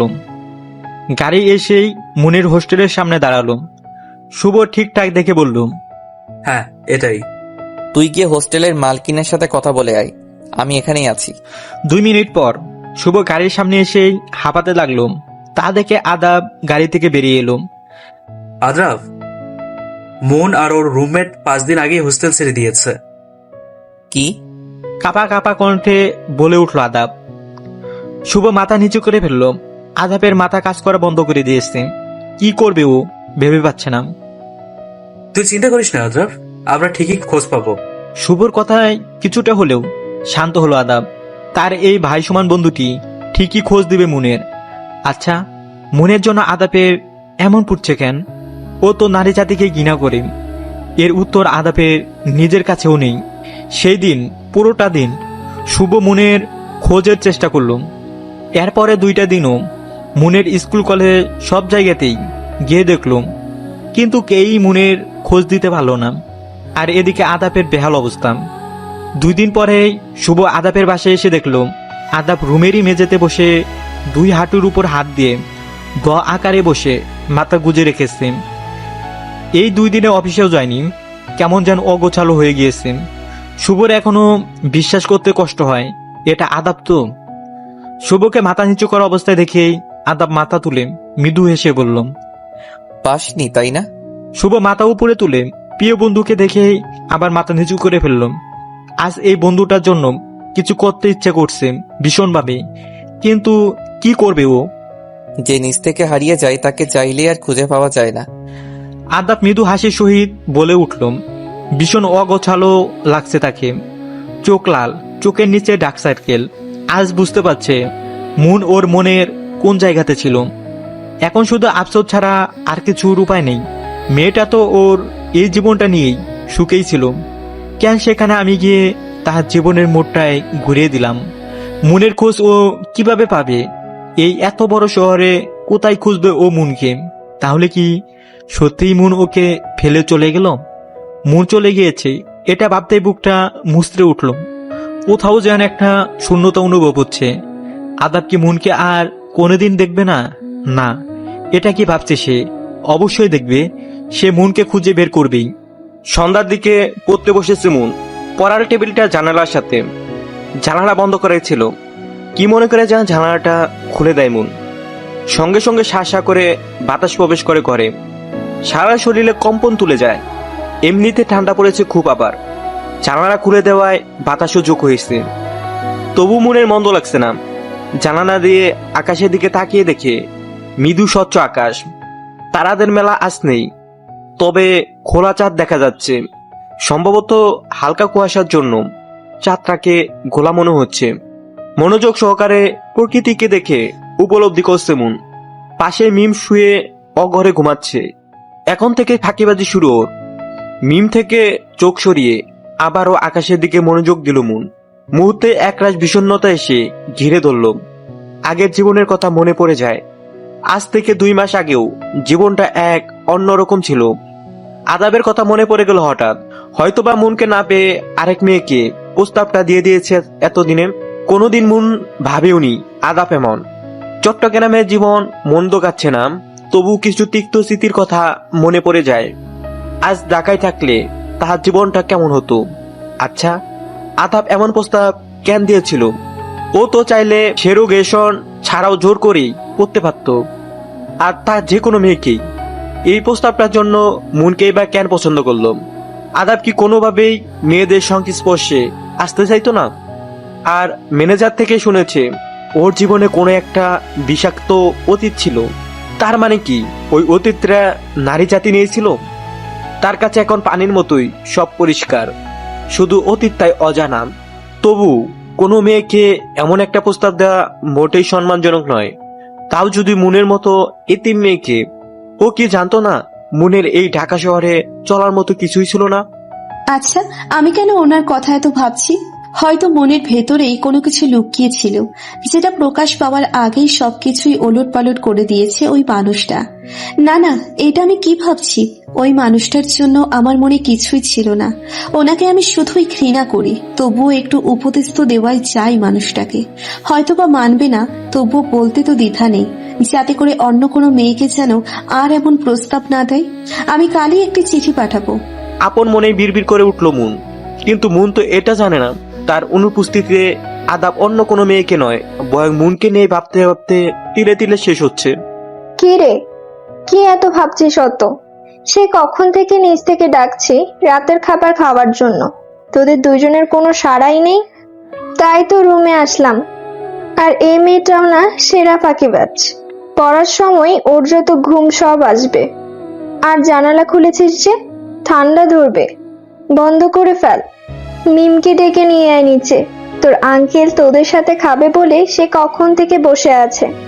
আন্টি রুমে ঢুকতে ঢুকতেই বলে উঠল, আমি মিমকে নিয়ে আসছি, তুমি যাও। আয় দ্রুত। বলেই আন্টি বেরিয়ে গেলেন। মুন জানালাটা বন্ধ করেই মিমকে ডেকে নিয়ে নিচে চলে গেল। সারাদিন যতই হাসি খুশি থাকুক না কেন, রাত হলে সব মনে পড়বে। যতই ভুলতে চায় ততই সামনে আসে সব। রাত হলেই অতীতটা তাকে ঘিরে ধরে। তবু সবার সামনে শক্ত মনের হয়ে থাকে মন, যেন সব ভুলে গিয়েছে অতি তাড়াতাড়ি। অন্তত আর কারো সামনে না হোক, এই মানুষগুলোর সামনে সব ভুলে থাকতে হবে মনে, কারণ এদের কাছে যে মন ভীষণভাবে ঋণী। আদা পাতা ধরেই ধুলুধুলু পায়ে হেঁটে অফিসে প্রবেশ করলো। ম্যানেজার দেখেই ধরার জন্য এগিয়ে আসলে আদাব হাত দিয়ে ইশারায় বলল, ও ঠিক আছে। আদাব ক্যাবিনে প্রবেশ করার সময়ই মুনের কাজের জায়গাটা চোখে পড়ে। মুনের জায়গায় এখন অন্য কেউ বসা। ওই জায়গায় বসে কতবারই মুনকে কাজ করতে দেখেছে। মজার ব্যাপার হলো, একটা সময় মুন নিজেই আদাবকে লুকিয়ে দেখতো। আদাব তাকালেই চোখ সরিয়ে নিত। সেই সময়টা আর এখনের মধ্যে বিস্তর তফাৎ। সেই চঞ্চল লোক স্নিগ্ধ মুখ এখন হঠাৎ শুধু চোখের সামনেই ভাসে। বাস্তবে এখন আর দৃশ্যমান হয় না। বুক চিরে একটা দীর্ঘশ্বাস বেরিয়ে আসে আদাবের। মুন চলে যাওয়ার আগে এতটা খারাপ কখনোই লাগেনি আদাবের, যতটা আজ এখন লাগছে। আদাব ক্যাবিনে প্রবেশ করে চেয়ারে মাথা ধরে বসে পড়ল। সবকিছুই এখন স্বাভাবিক। শুধু স্বাভাবিক নয়, আদাব। সবাই সবকিছু ভুলে গেলেও আদাব ভুলেনি। এই 2 মাস অফিস শেষে রাত পর্যন্ত ঢাকার কম বেশি সব জায়গায় গিয়েছে আদাব। হয়তো ভুল হলেও মুনকে একটু দেখবে এই আশায়, কিন্তু কোনো জায়গায় মুনের দেখা পেল না। ঢাকার ক্ষুদ্র ক্ষুদ্র জায়গাগুলো আনাচে কানাচে খুঁজে চলেছিল আদাব মুনকে। প্রতি জায়গায় যে মুনের ছবি দেখেছিল, কিন্তু কেউই মুনের খবর দিতে পারেনি। কোথায় হারিয়ে গেল মেয়েটা? এক মুহূর্তের জন্য মনে হলো সবকিছু ছেড়ে ছুড়ে মুনির কাছে চলে যেতে। চোখ বন্ধ করলেই মুনের মুখ ভেসে উঠে। সারাদিন রাত এখন শুধু বিষণ্ণতাই লাগে। হতাশারা ঘিরে ধরেছে আদাবকে। সবকিছু এখন বিষাদ লাগে, প্রচন্ড বিষাদ। স্যার, আসতে পারি? এক কর্মচারী দরজা নক করে ভরে উঠল। আদাব চেয়ারে মাথা এলিয়ে চোখ বন্ধ করেছিল। কর্মচারীটাকে চোখ খুলেই হাতের ইশারায় ডাকলো। স্যার, আপনার নামে একটা চিঠি এসেছে। চিঠি? আমার নামে অফিসে কে চিঠি দিবে? সামনাসামনি তো বলতে পারে। প্রেরক কে? স্যার, প্রেরকের নাম ঠিকানা কিছুই উল্লেখ নেই, শুধু আপনার নামটা আর অফিসের অ্যাড্রেসটা দেওয়া। আচ্ছা, টেবিলের উপর রেখে যাও। ছেলেটি হ্যাঁ বোধক মাথা নাড়িয়ে চিঠি আদাবের সামনে রেখে বেরিয়ে গেল। আদাব চিঠিতে হাতে তুলে নিল। নীল মলাটের একটা খাম। কে দিবে এমন চিঠি নিজের নাম ঠিকানা না দিয়ে? আদাব চিঠিটা খুলেই পড়তে শুরু করলো।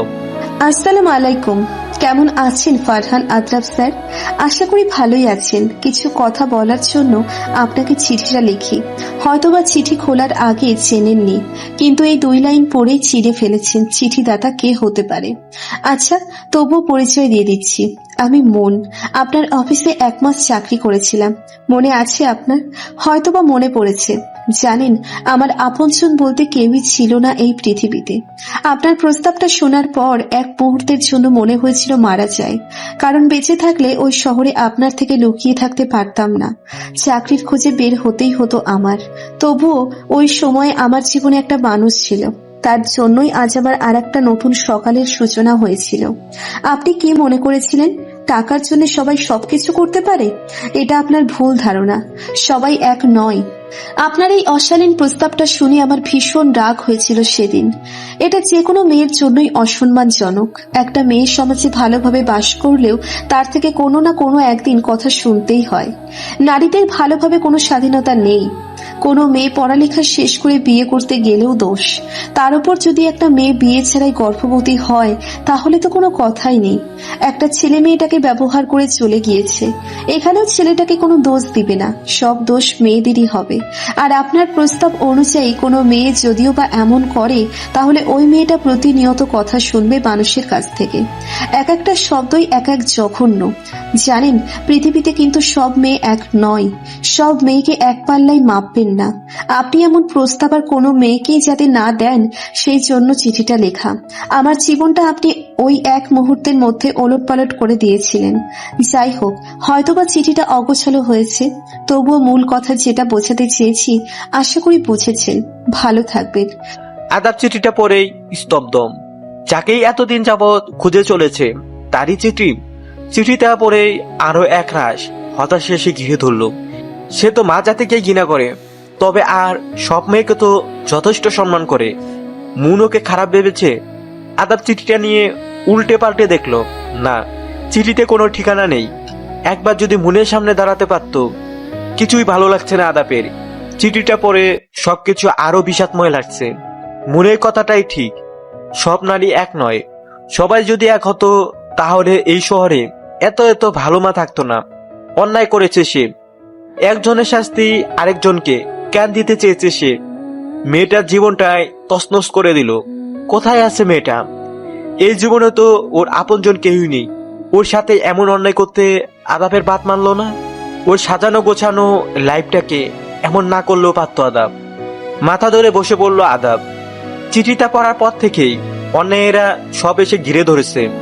চিঠিটা পড়ার পর থেকেই সব হতাশা এসে ঘিরে ধরলাম, যা আদাব কল্পনাও করেনি। আজকে সারাটা দিনটাই বিষণ্ণতায় কাটবে। কি করবে ও? দেখতে দেখতে কেটে গেল বছর দুয়েক। দিন চলে যায় আপন গতিতে, শুধু রয়ে যায় কিছু তিক্ত স্মৃতি। যে স্মৃতিগুলো মানুষকে এক বিষাক্ত যন্ত্রণার মধ্যে ফেলে রাখে। এখন অফিস শেষেই সারা সময় রুমে একা একা বসে থাকে আদাব। জীবনটা ধীরে ধীরে কেমন যেন তিক্ত হয়ে উঠছে। আগের মতো এখন আর কিছুই ভালো লাগে না। আদাবের বাবা আদাবের রুমে ঢুকে ছেলের এই অবস্থা দেখে সিদ্ধান্ত নিলেন ছেলের বিয়ে দিবেন। দিন দুয়েক পরেই উনি পাত্রী দেখার জন্য জোর করতে লাগলেন আদাবকে। আদাব নির্বিকার থাকে, কিছু একটার চিন্তায় থাকে সবসময়। বাবাকে উত্তর দেয়, বিয়ের কথা বলো না বাবা, আমার ইচ্ছে নেই। এভাবে একা কতদিন থাকবি? বয়স তো হলো। এই মুহূর্তে বিয়ে করতে প্রস্তুত নই আমি বাবা। সেই 2 বছর ধরে বলে আসছিস তুই প্রস্তুত নেই। তোর প্রস্তুতিটা হবে কখন? বাবা, এসব শুনতে আমার ভালো লাগছে না। বিয়ে কর, নতুন বউকে নিয়ে দেশ বিদেশে ঘুরে বেড়াবি, ভালো লাগবে। বাবা প্লিজ, আমি ঘুমাবো।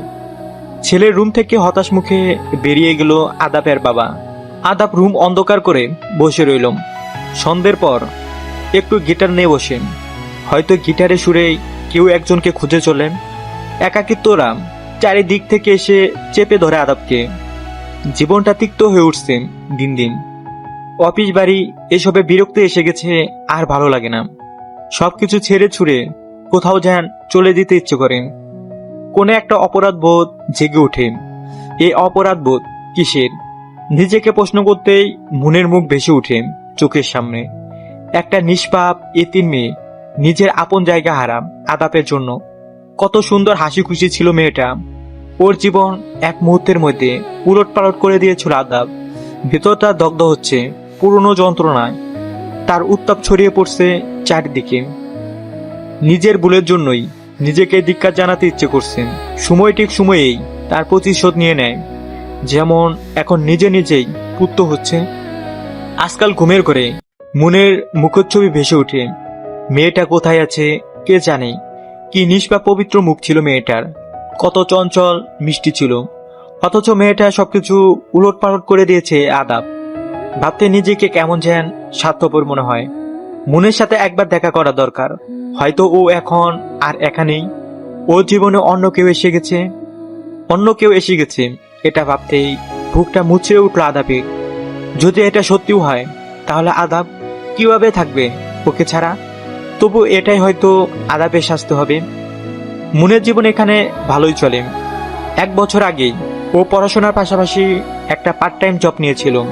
ওইটা দিয়েই এখন ও ওর পড়াশোনা চালিয়ে নেয়। অবশ্য আঙ্কেল আন্টিদের অনেক আপত্তি এটা নিয়ে।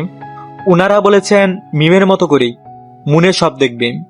এমনি তো অনেক করেছেন এনারা মুনের জন্য, অনেক করে বোঝানোর পর রাজি হয়েছেন। এমনি একসাথেই থাকে। আজকে ক্লাসে প্ল্যান হয়েছিল কলেজ থেকে একটা ট্যুর দেওয়ার। ট্যুরের প্ল্যান হচ্ছে চট্টগ্রামের মহামায়া লেক, মিরসরাই উপজেলায় অবস্থিত। এটা রাঙ্গামাটি কাপ্তাই লেকের পরে বাংলাদেশে অন্যতম বৃহত্তম লেক এটা। আঙ্কেল আন্টিদের বলার পর প্রথমে রাজি হয়নি, পরে বলেছেন সম্পূর্ণ যেন কলেজের আওতায় থাকি, এদিক ওদিক বেশি না যাই। সামনের 20 তারিখ আমাদের ট্যুর। ও হ্যাঁ, বলতে ভুলে গেছি, এখন আমরা 3 বেস্ট ফ্রেন্ড। দিমানের সাথে ওই দিনের পর থেকে ভালোই বন্ধুত্ব হয়েছে মুনের। সব রেডি, এখন শুধু যাওয়ার পালা। শেষ পর্যন্ত তাহলে যাচ্ছি আমরা। থাই গ্লাসের কাজ করে সূর্য রোদের আলো আদাবের বিছানায় এসে ঘাপটি মেরে বসেছে। লেপের ভেতর থেকে মাথা বের করে চোখ বন্ধ করে আরামরা ভাঙ্গের আদাব। আস্তে আস্তে চোখ খুলে জানালার দিকে তাকিয়ে একটা হাই তুলে। কাল রাতে এসেই শুয়ে পড়েছিল। অনেক মাস পর শুভ আর বাকি বন্ধুরা একটা পার্টির আয়োজন করেছিল। সেই সুবাদে ওখানে যাওয়া। জানালা পর্দাটাও দিতে মনে ছিল না, যার দরুন ঘরে সূর্যের আলো প্রবেশ করতে পেরেছে। অবশ্য এখন মিষ্টি রোদ আদাবের খারাপ লাগছে না, বরং অলস্যকে আরো বাড়িয়ে দিচ্ছে। শীতের দিনে নরম বিছানার সঙ্গে এমন মিষ্টি রোদ কারি বা উঠতে ইচ্ছে করবে এমন আরামের ঘুম ছেড়ে। তবে এখন অলস্যটাকে প্রাধান্য দিলে চলবে না। শুভদের সাথে দেখা করতে হবে, তারপর অফিসে। অবশ্য অফিসে না গেলেও চলবে, কিন্তু শুভদের সাথে দেখা করতেই হবে। ওদের নাকি জরুরি কথা আছে। তাই অলস্যটাকে ত্যাগ করে আদাব উঠে পড়লো বিছানা ছেড়ে। ফ্রেশ হয়ে একদম রেডি হয়ে অফিসের উদ্দেশ্যে বেরিয়ে গেল আদাব। হাটগড়িতে সময় দেখে নেয় অলরেডি 10 মিনিট লেট। যেতে এখনো আরো 20 মিনিটের মতো লাগবে। এর মাঝে ট্রাফিক জ্যামে আটকে গেল। ট্রাফিক জ্যামে আশপাশটা দেখছিল আদাব। হুট করে ফুটপাতে চোখ পড়ল। মেয়েটা আগে আগে হাঁটছে আর ছেলেটা মেয়েটার পরে দৌড়াচ্ছে। বোঝা যাচ্ছে মেয়েটা কোনো কিছু নিয়ে রাগ করেছে ওই ছেলেটার সাথে। মেয়েটা বোধ হয় অনেক রাগী। এসব দেখতে দেখতে আনমনে হেসে উঠল আদাব। আদাব রেস্টুরেন্টে ঢুকেই দেখতে পেল ওর পায়ে বন্ধুরা হাজির। ও একটা চেয়ার টেনে বসে পড়ল। শুভ ওকে দেখে বলল, মন খারাপ নাকি রে তোর? না, আমি ঠিক আছি। বল তোরা, কি এত জরুরি কথা? এটা শুনে শুভ আবারও বলে উঠল,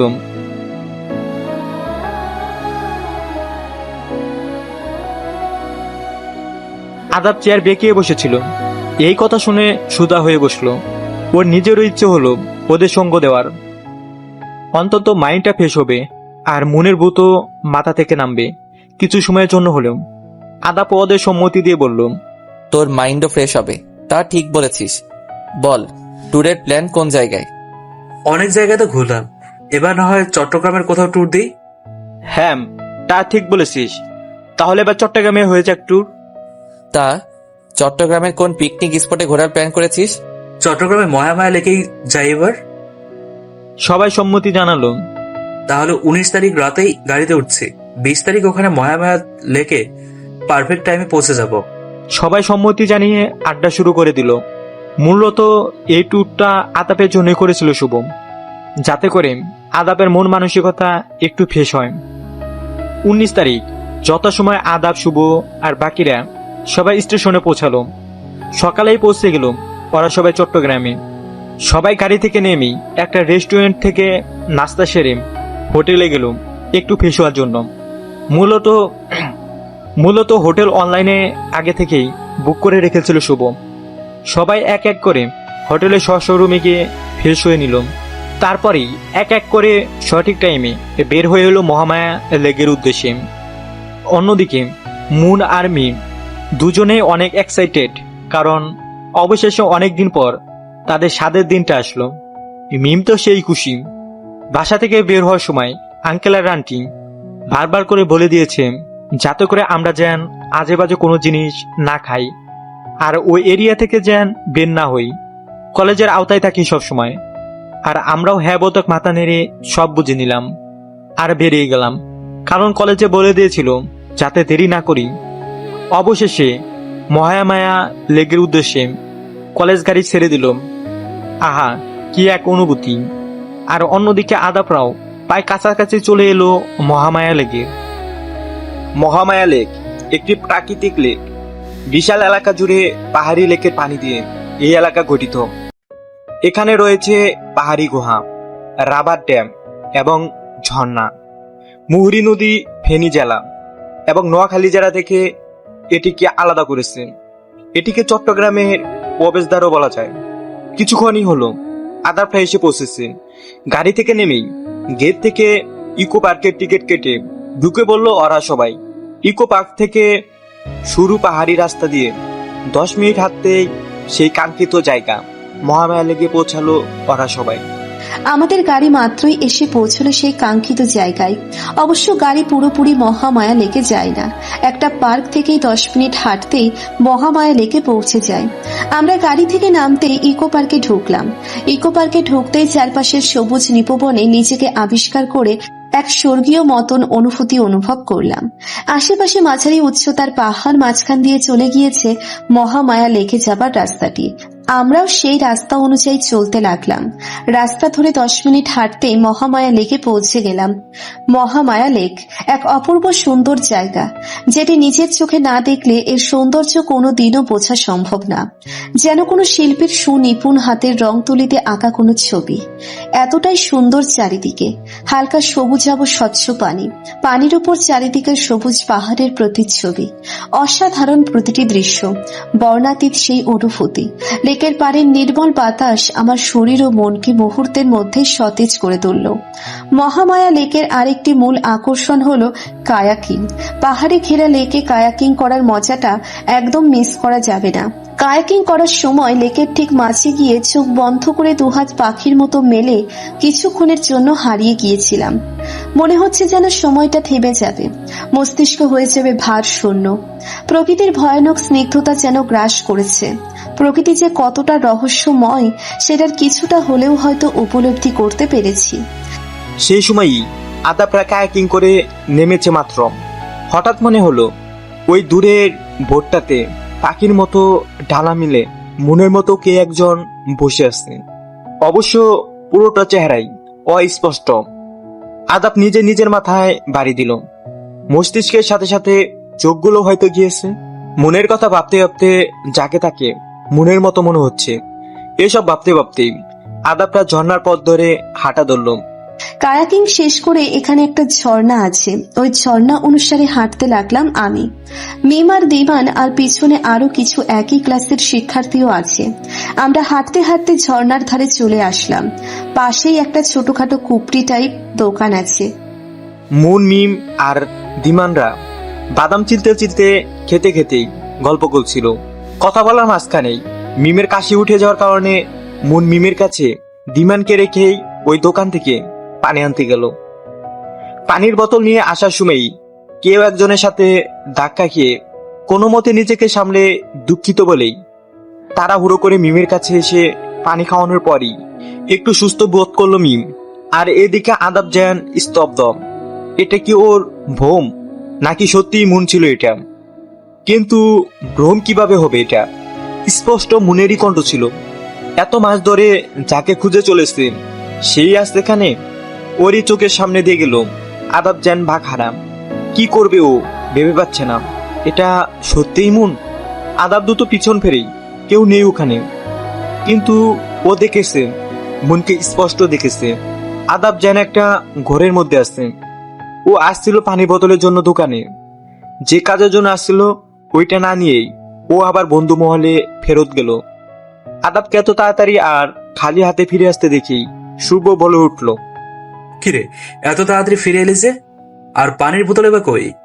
আমি তো নিজে গিয়ে আনতে চেয়েছিলাম, তুই তো আমাকে যেতে না দিয়ে নিজে গেলি, এখন খালি হাতে কেন? আদাব কাপা কাপা কণ্ঠে বলে উঠল, মনকে দেখেছি। কি? কোন মুন? ও মুন, তুই সত্যি বলছিস? আরে দূর, এটা হয়তো তোর ভ্রমই হবে। এই 2 বছরে তুই প্রতি জায়গায় মুনকে দেখিস, কিন্তু সামনাসামনি এটা অন্য কেউ। এবারই এমন কিছু দেখেছিস। আদ্রাব, এই সবকিছু তোর ভ্রম। আমি বিশ্বাস করতে পারছি না মন এই জায়গায় আছে এটা। শুভ এবার আদাবকে সিরিয়াস ভাবে নিল। তাই শুভ আদাবকে বলল, কোন জায়গায় দেখেছিস? চল। আদাব ওকে দোকানের সামনে যেই জায়গায় মুন ধাক্কা খেয়ে পড়ে যেতে চেয়েছিল সেই জায়গায় নিয়ে আসলো। নিয়ে এসে শুরু থেকে শেষ পর্যন্ত সব বলল। আদাব দোকানে আসতেই মেয়ে একটা তাড়াহুড়ো করে বের হতে গিয়ে হাতের পানির বোতলটা নিচে পড়ে গিয়েছিল। এরপর আদাবকে দুঃখিত বলে খেয়াল না করে চলে গিয়েছিল। আদাব প্রথমে ভোম মনে করে দাঁড়িয়েছিল, কিন্তু এরপর যখন পিছনে ফিরল তখন নাকি আর দেখেনি মেয়েটাকে। শুভ আদাবের মুখ থেকে এসব শুনেও বিশ্বাস করতে পারল না, কারণ গত 2 বছর ধরেই আদাব মনের মতো মেয়ে দেখেই চলেছে, কিন্তু একবারও সত্যি হয়নি এটা। শুভর মাঝে মাঝে অনেক আফসোস হয় যে তার এই ভাইয়ের মতো বন্ধুটা মানসিকভাবে বিপর্যস্ত কিভাবে হলো। পুরো বিজনেসে সবাই আদাবকে প্রচুর সম্মান করে, চোদ্দা চোখে দেখে, কিন্তু তারা তো শুধু বাইরের আদাবকে দেখছে, ভিতরে আদাবকে তো কেউ দেখছে না। বাইরে যতটাই শক্ত গম্ভীর থাকুক না কেন, এই মানুষটা ভেতরে অনেক নরম মনের। এই 2টা বছর তো মানসিকভাবে একেবারেই ভেঙে পড়েছে আদাব, কিন্তু বাইরে একদম শক্ত থাকে, শুধু শুভর সামনেই ভেঙে পড়ে। শুভর অনেক খারাপ লাগে। যদি এই ভাই সময় মানুষটার জন্য কিছু করতে পারত, যদি পারত মনকে আদাবের সামনে এনে ওর ভুলগুলো ভাঙিয়ে দিতে। তাই এবারও শুভ এটা আদাবের ভুম বলে উড়িয়ে দিতে চেয়েছিল, কিন্তু অদূরেই কেউ একজনকে দেখে তার চোখ আটকে গেল। তাহলে কি আদাব সত্যিই বলেছিল এবার? এটা কি সত্যিই মুন? তার মানে মুনকে আদাবের থেকে লুকের চট্টাকে নামে চলে এসেছিল। এখন এসব ভাবার সময় নয়। শুভ দ্রুতই ওইদিকে হাঁটা লাগালো। আদাব মনে করলো প্রতিবারের ন্যায় এবারে শুভ আদাবের এই কথাটাকে ভুম মনে করে গাহ না করে হাঁটা লাগালো। তাই আদাবও শুভকে পিছন দিকে ফেলে উল্টো পথ ধরে বন্ধু মহলে যাওয়ার উদ্দেশ্যে পা বাড়ালো। শুভ সামনে গিয়েই দেখতে পেল মুন আর আরেকটা মেয়ে আর ছেলে। ওর এখনো বিশ্বাস হচ্ছে না ও আদাবের মুনকে দেখছে। মুনকে সত্যিকারে এখন দেখলে আদাবের কি রিয়েক্ট হবে। শুভর এই প্রথম মনে হলো ও আদাবের জন্য কিছু একটা করতে পারবে। শুভ ওদের সামনে গিয়েই বলল, হাই, আমি শুভ্র, আপনি কি মুন? মুন পিছন ফিরে শুভকে দেখেই ভূত দেখার মতো চমকে উঠল। 2 বছর আগে শুভকে সে দেখেছিল। যদি এখন নাম না বলতো তাহলে চিনতো না কোনোদিনও।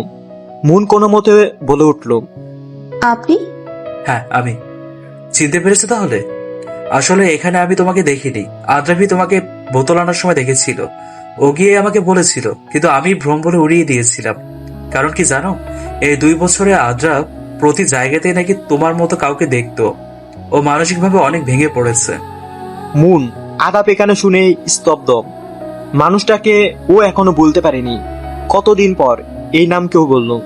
কেমন আছে মানুষটা? হয়তো বিয়ে করে পরিবার নিয়ে আসছে এখানে, কিন্তু মানসিকভাবে ভেঙে পড়েছে মানে? আর বমি বা কেন হবে? মুনের মনে অনেক প্রশ্ন এসে জমা হয়েছে।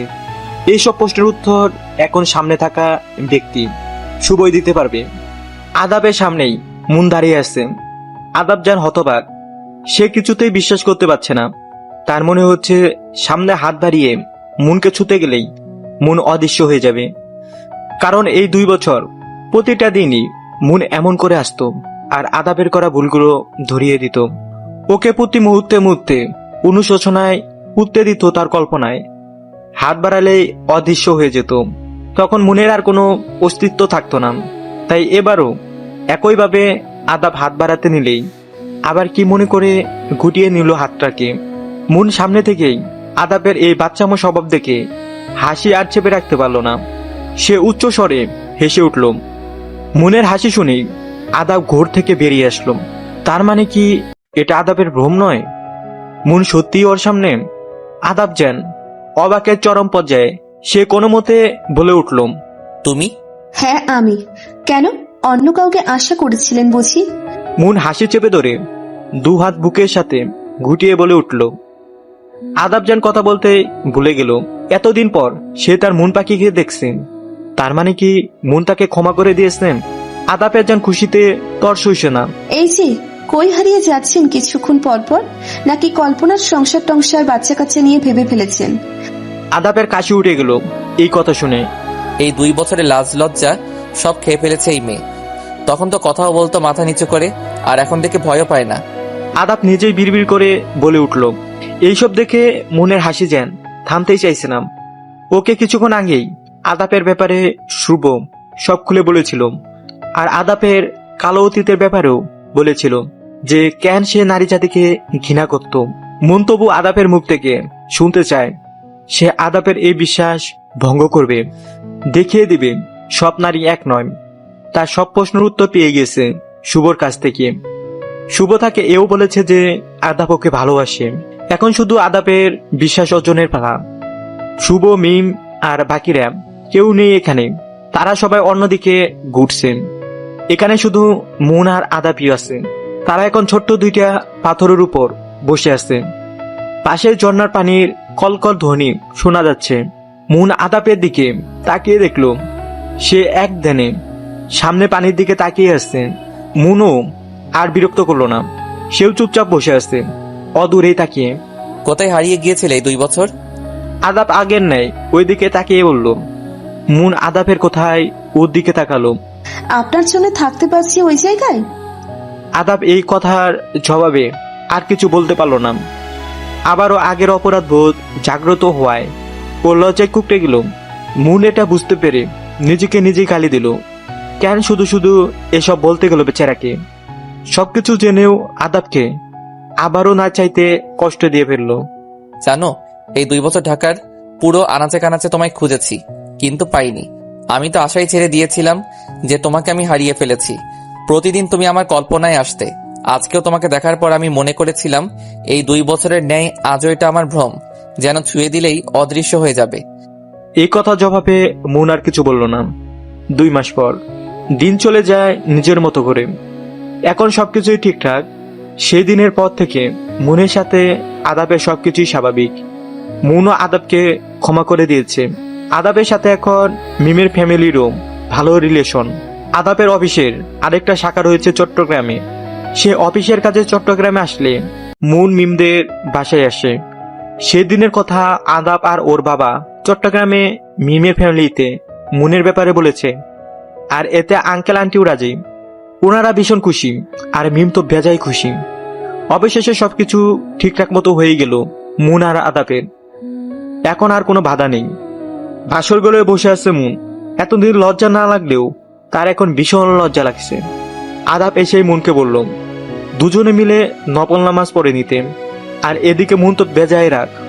কই ঘুমটা দিয়ে বসে আছি সিনেমার মতো, ওইটা তুলে বউকে দেখবে তা না করে উনি না দেখে উঠে চলে যেতে বলছে। লাগবে না ওনার দেখা, আমি রাগ করেছি ভীষণ। মুন মুখ বার করে নামাজের উদ্দেশ্যে ওয়াশরুমে চলে গেল অজু করতে। আর আদাব মুচকে হাসি দিয়ে তাকিয়ে আছে ওর যাওয়ার পানে। নামাজ পড়ে উঠে আদাব রুমের বাইরে বের হয়ে গেল। মনের এটা দেখে কান্না কান্না ভাব এসে গেল। বিয়ের প্রথম রাত নিয়ে কত জনের কত আশা থাকে, আর আদাব একটু সময়ও দিচ্ছে না। মুন আর কিছু না ভেবে ব্যালকনিতে চলে গেল। এখন সে কাঁদবে ভীষণ করে যে কেন আদাব ওর সাথে ভালোভাবে কথা বলল না। তার উপর নামাজ পড়েই রুম থেকে কেন বেরিয়ে গেল। আশুকু মুন আর কথা বলবে না আদাবের সাথে। আজ পূর্ণিমা, চাঁদের আলোয় চারিদিকে সব স্পষ্ট। মুন যখন ব্যালকনির গিলে হাত রেখে চাঁদ দেখতে ব্যস্ত, তখনই ঠিক একজোড়া হাত তার গলায় কিছু একটা পরিয়ে পাশেই সরে দাঁড়ালো। মুনের আজ বুঝতে বাকি রইল না এটা কে। মুন মুখ ঘুরিয়ে ফেললো ওই দিক থেকে। সে ভীষণ রাগ করেছে আদাবের উপর। আজকের চাঁদটা ভীষণ সুন্দর, মনে হচ্ছে যেন কারোর সাথে অভিমান করেছে। একবার মেঘের আড়ালে চলে যায় তো আরেকবার বের হয়। মুন এই কথার জবাবে কিছু বলল না, মুখ ফিরিয়ে নিল। কিভাবে এর ওজন ভাঙা যায় বলো তো মন পাখি? আদাব আবারও বলে উঠল। চাঁদকেই যখন সুন্দর বলছেন তখন ওনার থেকে জিজ্ঞেস করুন, আমাকে কেন? হুম, আমার পাশেই তো চাঁদ। তোমাকেই বলেছি, এই চাঁদকে তো প্রতিদিন দেখি, কিন্তু আমার পাশের চাঁদটা সহ একসাথে তো এই প্রথম দেখছি, দুই চাঁদ একসাথে। সরেন এখান থেকে, কথা বদলাবেন না। মুন মুখ বার করে বলে উঠল। আদাব মুচকে হেসে মুনের গলার দিকে এগিয়ে আসতে মুন চোখ মুখ কিচে বন্ধ করে পিছনের দিকে সরে গিয়ে কাঁপা কাঁপা ভাবে বলে উঠল। আমি এখনো প্রস্তুত না। অনেকক্ষণ হয়ে যাওয়ার পরেও কোনো কিছুর আভাস না পাওয়াতে মুন এক চোখ খুলেই দেখতে পেল আদাবের হতভম্ব মুখটা। এরপর পরই আদাব উচ্চ স্বরে হু হু করে পেট চেপে ধরে হেসে উঠল। মুন তো হতবাক, এখানে হাসির কি বলল সে? পরখানে নিজের বলা কথাটা ভাবতে লজ্জায় কুকড়ে গেল সে। আদাব ওই অবস্থায় মুখে হাসি চেপে ধরে বলে উঠল। মুন তো ব্যাককল বনে গেল। এই দেখো, তোমার গলাতে আমি এখানে এসে এটা পরিয়ে দিয়েছিলাম, আর নামাজ পড়ে বাইরে বাবার রুমে এটার জন্য গিয়েছিলাম। ওই দিন ভুলে ওখানে ফেলে এসেছিলাম। মুন নিজের গলা রকেটটা নিয়ে দেখলো একটা লাভের ভিতর চাঁদ লেখা খোদাই করা, অসম্ভব সুন্দর রকেটটা।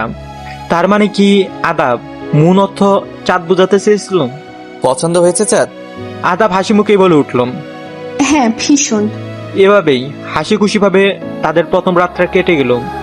সেদিনের পর থেকে সবকিছুই আরো সুন্দরভাবে চলতে লাগলো। শুধু একটা জিনিসে মুনের ভীষণ রাগ, কারণ আদাব আজ পর্যন্ত তাকে ভালোবাসি কথাটা একবারও বলেনি। হয়তোবা মনের কোথাও এখনো অতীতের বিশ্বাস ভাঙ্গা রয়ে গিয়েছে, এখনো বিশ্বাস করে উঠতে পারেনি। আদাবের অফিস থেকে আসার সময় মুনের জন্য চকলেট, বেলি ফুলানা আর মুনের কেয়ার ভালোবাসা দিয়ে পরিবারটাকে আরো বেশি আগলে নিয়েছিল। এরপর খুশিটা আরো বেশি বেড়ে গেল যখন শুনলো মুন মা হতে চলেছে। আদাব তো সেই খুশি। এভাবে 8 মাস চলে গেল। এরপর আদাব আর টাইম পায়নি কাজের চাপে, তাই মুনের 8 মাস চলাকালীনই প্ল্যান করলো লঞ্চ জার্নি দিবে, কারণ মুন নিস্তব্ধ রাতের জার্নি বেশি পছন্দ করে। ওই দিন অফিস থেকে এসে দুজনে পুরো রাত গাড়ি করে ঘুরবে এই বলে গেল আদাব। অফিস থেকে এসে দেখলো মুন রেডি, আয়নার দিকে তাকিয়ে আছে। আদাব এসে মুনের দিকে চেয়ে থমকে গেল। মুনকে প্রথম দিনের মতোই সুন্দর লাগছে। কি দেখো চাঁদ? এই দেখেন না কেমন লাগছে আমাকে, ফোলা পেট, আগে থেকে মোটু হয়ে গিয়েছি ভীষণ। মুন ইনোসেন্ট ফেস করে কান্না কান্না মুখ করে বলে উঠল। একদম না, তোমাকে তো একদম পরীর মতো লাগছে। আদাব আয়নায় মুনের পিছনে গিয়েই বলে উঠল। মুখ আয়না দিয়ে আদাবের দিকে তাকে বলে উঠল। তাহলে ভালোবাসি বলেন না কেন? আদাব কিছু না বলেই মুনকে বের হতে বলে বেরিয়ে গেল। আদাবের ভালোবাসি বলতে কোথাও একটা জ্ঞান বাঁধে, না হলে ও প্রচুর দেখতে পারে মুনকে। মুনও উঠে আদাবের পাশের সিটে উঠলে আদাব গাড়ি ছেড়ে দিল। কিন্তু কে জানে আজকের রাতটায় ওদের সবকিছু এক নিমিষে চুরমার করে দিবে। দেখা যাক কি হয়। সবার জীবনে খারাপ সময় আসা ভালো। এই খারাপ সময়টা এসে আমাদের অনেক কিছু বুঝিয়ে দিয়ে যায়, তেমনি আদাবের জীবনে এই সময়টা এসে শিখিয়ে দিয়ে গেল যে থাকার সে শত বাধা পেরিয়েও থাকবে, আর যে চলে যাওয়ার সে রাজপ্রাসাদ থেকেও চলে যাবে। আজ আদাব অনেকদিন পর আবারও স্বাভাবিক জীবনে ফিরে এসেছে। অফিসে যাচ্ছে ঠিক মতো। কি এক বিভীষিকাময় রাত ছিল সেই দিন।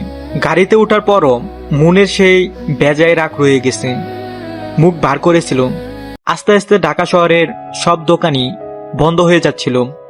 পুরো রাত তখন নিস্তব্ধ হয়ে যাচ্ছে, কিন্তু মনে রাখতো ভাঙার নাম। তাই আদাব রাস্তার অপর পাশে আইসক্রিমের দোকানটা থেকে আইসক্রিম আনতে বের হয়েছিল।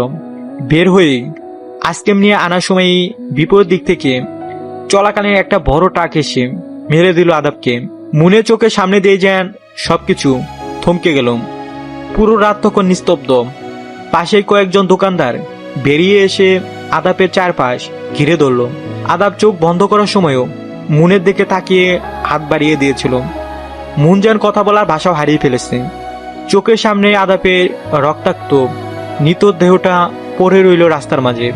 এসব দেখার মাঝেই মুন গাড়ি থেকে বের হয়ে আদাপের সামনে গিয়ে ওর নিতর দেহ থেকে সেন্সলেস হয়ে গিয়েছিল।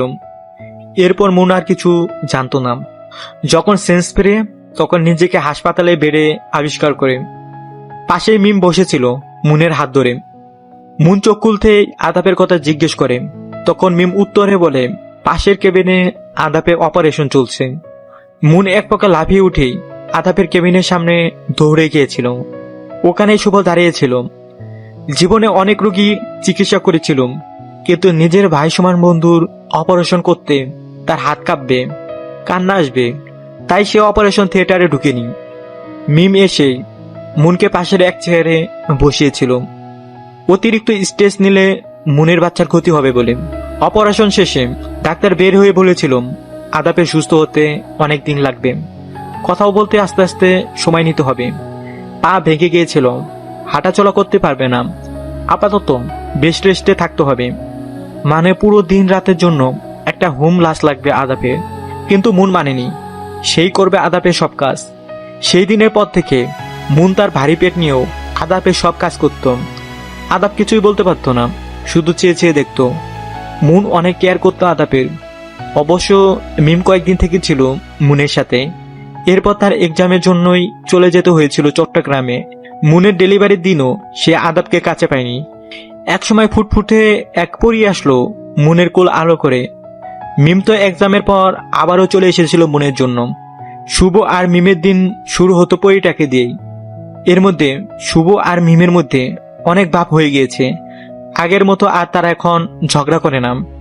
মুন এক হাতেই সব সামলাতো, সংসারের কাজ, আদাপের দেখাশোনা, সব মিলে পরিবারটাকে আরো সুন্দরভাবে গুছিয়ে নিত মুন। এত কষ্টের পরেও রাতে পরীটার মুখের দিকে তাকিয়ে সুখ সুখ অনুভব হতো মুনের। পাশে আদাপ এক দৃষ্টিতে তাকিয়ে থাকতো। মেয়েটা একদম আদাপের মতো হয়েছিল। এসবের মাঝে আরো একটা সুখের সন্ধান হলো, আদাপ আস্তে আস্তে সুস্থ হয়ে উঠছিল। এমনই একদিন পুরোপুরি সুস্থ হয়ে উঠেছিল আদাব। সেই দিন সে তার পরীটাকে প্রথম কোলে নিয়েছিল। সে তো তখন বেজায় খুশি। আদাব তো সেই দিন খুশিতে কান্নাই করে দিয়েছিল। তার ফুটফুটে পরীটাকে কোলে নিয়ে পরিবারটা যেন এক পূর্ণতায় রূপ নিয়েছিল। জানালার ঘিরে মাথা ঠেকিয়ে সেই দিনগুলির কথা মনে করছিল মুন। মেয়েটা তার দাদার কাছে আসছে। তার দাদারও আর কিছু লাগে না এখন আর। হঠাৎ পিছন দিক থেকে একজোড়া হাত এসেই মুনকে জড়িয়ে ধরল। তার মুখটা মুনের কাঁধের উপরই। মুনের আর বুঝতে বাকি রইল না এটা কে। প্রথম দিনের ন্যায় আদাব এখনো অফিস থেকে আসার সময় মুনের জন্য বেলে ফুল নিয়ে আসে আর খোপায় গুজে দেয়। আদাব ওইভাবেই মুনকে জড়িয়ে ধরা অবস্থায় বলল, তোমার জন্য একটা সারপ্রাইজ আছে। কি এমন সারপ্রাইজ? শুভ্র আর মিমের বিয়ে সামনে শুক্রবারে। কি সত্যি? কিন্তু মিম আমাকে বলেনি তো, আর আপনিও তো একটুও বলেননি, আর শুভ্র ভাই উনিও তো কিছু বলেনি। এতটাই পর হয়ে গেলাম সবার কাছ থেকে। মুন মুখ ভার করেই বলে উঠল, আরে এটাই তো সারপ্রাইজ। এরপর পরই মিম শুভ কল করে উঠল মুনকে। অবশেষে দিনটি আসলো। আজকে মিমের গায়ে হলুদ। মুন আজকে চলে যাবে মিমের সাথে। মিম এসে মুনের মেয়েকে তৈরি করে নিয়ে গিয়েছে ও দাদার কাছে। আর আদাব শুভর পক্ষ থেকে আসবে বিয়েতে। মুনও পুরোপুরি রেডি। আদাব মুখ ভার করে বিছানার উপরেই বসে আছে। এই বিয়েতে যেতে হবে না তোমার। আদাব ওই অবস্থা থেকেই বলে উঠল, মানে কি? ঠিকই বলেছি, যেই বিয়ে আমাদের আলাদা করে দিচ্ছে সেই বিয়েতে না যাওয়াই ভালো। এক বাচ্চার বাবা হয়ে নিজেই এখনো বাচ্চা মনে স্বভাব করছেন। কে বলবে ইনি নাকি এক বাচ্চার বাপ? হাই আল্লাহ, আমাদের দুলাভাই এতটা বউ পাগলা, জানতাম না তো। রুমে ঢুকতে ঢুকতেই বলে উঠল মিম, আরে আমি মেয়ের জন্য বলছি। আদাব মাথা চুলকিয়ে বলে উঠল, হ্যাঁ হ্যাঁ, সব বুঝি রে ভাই। মিমের পিছন দিয়ে শুভ ঢুকতে ঢুকতে বলে উঠল, আরে শুভ্র ভাই আপনি? হ্যাঁ ভাবি, ভাবলাম আপনারা যখন মিমের সাথে চলে যাবেন তাহলে আমার ভাইটা কি একা থাকবে, তাই ওকেও নিতে আসলাম। তোর হোক, তারপর তুইও বুঝবি। আদাব রাগি রাগি ফেস করে বলে উঠল, আরে ভাই, আমি অলরেডি অনেক থেকে ফেলেছি, আর একা থেকে বুঝতে চাই না, আমি তো ছাড়বই না। মিমের দিকে চোখ টিপে বলে উঠল, হয়েছে, এবার চলেন সবাই। মুন বলে উঠল। অবশেষে শুভ আর মিমের বিয়ের কার্য সব ঠিকঠাক সম্পূর্ণ হয়ে গেল। বিয়ের পরপরই আদাব মুনকে নিয়ে চলে আসলো বাসায়। রাতে মুন বাবুকে ঘুম পাড়িয়ে ঠিকঠাকভাবে সব গুছিয়ে রাখছিল। এমন সময় আদাব এসেই মুনের চোখ বেঁধে দিয়ে কোলে তুলে নিল। মুন চিৎকার করতে নিলেই আদাব ফিসফিস করে বলে উঠল, কোনো কথা না। আদাব মুনকে ছাদে নিয়ে গিয়ে চোখ খুলে দিল। মুন চোখ খুলতে হতবাক। ছাদটা খুব সুন্দর করে সাজানো হয়েছে ছোট ছোট লাইট দিয়ে, আর একটা ছোট কেক সহ। কেকের উপর লেখা, শুভ বিবাহ বার্ষিকী বউ, ভালোবাসি চাঁদ। মুন পিছন ফিরতে দেখে আদাব হাঁটু মুড়ে বসে মুনের দিকে রিং বাড়িয়ে দিয়েছে। মুনের তো খেয়ালই ছিল না আজ তার বিবাহ বার্ষিকী এটা। আদাব হাঁটু মুড়ে ওই অবস্থায় বলে উঠল, ভীষণ ভালোবাসি চাঁদ। তুমি আমার মুখ থেকে শুনতে চেয়েছিলে না? জানো, আমার ভালোবাসার সম্পর্কে বিশ্বাসটা পুরোপুরি আসেনি কোনোদিন। তাই তো এত কেয়ার করার পরও তোমাকে কোনোদিন বলা হয়নি ভালোবাসি। আমার বাবারও প্রেমের বিয়ে ছিল, বাবাও ভীষণ ভালোবাসতো ওনাকে। আস্তে আস্তে বাবা ব্যবসা নিয়ে বিজি হয়ে পড়ে, আর আমার জন্মদাত্রী আমার 8 বছর চলাকালীন পরকীয়াতে জড়িয়ে পালিয়ে গিয়েছিল। কিন্তু আমার বাবা তাও কোনোদিন আজ পর্যন্ত ওনাকে খারাপ বলেনি। আমার বাবার ভাষ্য মতে হয়তো বাবা তার স্ত্রীকে ঠিক মতো ভালোবেসে আগলে রাখতে পারেনি।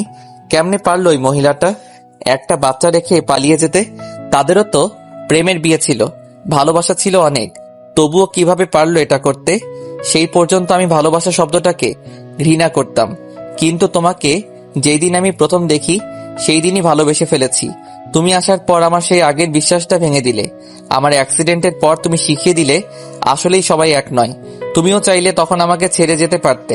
টানা 3 মাস তুমি তোমার শরীর খারাপের মধ্যেও আমার খেয়াল রেখেছিলে। মানুষের জীবনে তো অনেক কিছুই অপ্রত্যাশিতভাবে হয়ে যায়, তেমনি করে তুমিও আমার জীবনে হঠাৎ করে চলে আসো। তুমি এসে আমার সবকিছু অগোছালো করে দিয়েছিলে। মনের উপর তো আর কারো হাত থাকে না, কিন্তু ওই যে বিশ্বাসটা যে আসতো না আমার। আমি জানি তুমি কাছে থাকলেই আমার মন টানবে, তাই তো তোমাকে দূরে সরানোর জন্য সেরোগেসির প্রস্তাবটা দেওয়া, যাতে করে সেরোগেসির মাধ্যমে তোমার বাচ্চা নিয়ে আমি তোমার অস্তিত্বটা সারা জীবন রাখতে পারি, আর তুমিও যেন আমাকে ঘৃণা করো। আমি দেখিয়ে দিতে চেয়েছিলাম একটা বাচ্চা মা ছাড়া সুন্দরভাবে জীবনে বাঁচতে পারে, কিন্তু তুমি দূরে যাওয়াতে বুঝেছি তোমাকে ভুলবার নয়। আমার ধারণাটাও বদলে দিলে তুমি, তুমিও দেখিয়ে দিলে সবাই এক নয়। এই যে এখন দেখো, এত কিছুর পরেও তুমি আমাকে ছেড়ে যাওনি, এক হাতেই সব সামলিয়েছ। এত কিছুর মাঝখানেও তোমার স্বামী নিয়ে জেলাস ছিলে, নার্স দিতে চেয়েছিল আমার জন্য, কিন্তু না, তুই অসুস্থতার মধ্যেও আমার সব ধরনের কেয়ার করতে। আমি পাশে ছিলাম না তোমার সময়ে। এটাই তো ভালোবাসা। সত্যিকারের ভালোবাসা ছেড়ে যাওয়ার নয় চাঁদ। তুমি আমার আগের অতীতের বিশ্বাসটা ভেঙে দিলে চাঁদ। ভালোবাসি অনেক অনেক, হয়তো তোমার মতো করে বাঁচতে পারবো না, কিন্তু তবুও সবচেয়ে বেশি চেষ্টা করব। তুমি যে আমার মন পাখি। মন তো ওখানে দাঁড়িয়ে কান্না করে দিয়েছে। এই কান্না যে দুঃখের নয়, সুখের। অবশেষে আদাব মুখ ফুটে বলল, এটাই তো শুনতে চেয়েছিল আদাবের মুখ থেকে মুন। আদাব উঠে মুনকে রিং পরিয়ে দিয়ে চাঁদের দিকে ইশারা করে বলে উঠল, এই পূর্ণিমার চাঁদের মতোই তুমি আমার অন্ধকার জীবনটাকে আলো করে দিয়েছ। রাতের বেলায় চাঁদ যেমন পুরো আকাশটাকে সুন্দর বানিয়ে দেয়, ঠিক তুমিও আমার জীবন এসে জীবনটাকে সুন্দর করে দিয়েছ। আমার জীবনে তুমি আমার চাঁদ, আমার জীবনটাকে তুমি পূর্ণ করে দিয়েছ। তুমি হিনা এই আদ্রাফের জীবন অপূর্ণ, তুমি আমার পূর্ণতা মন পাখি।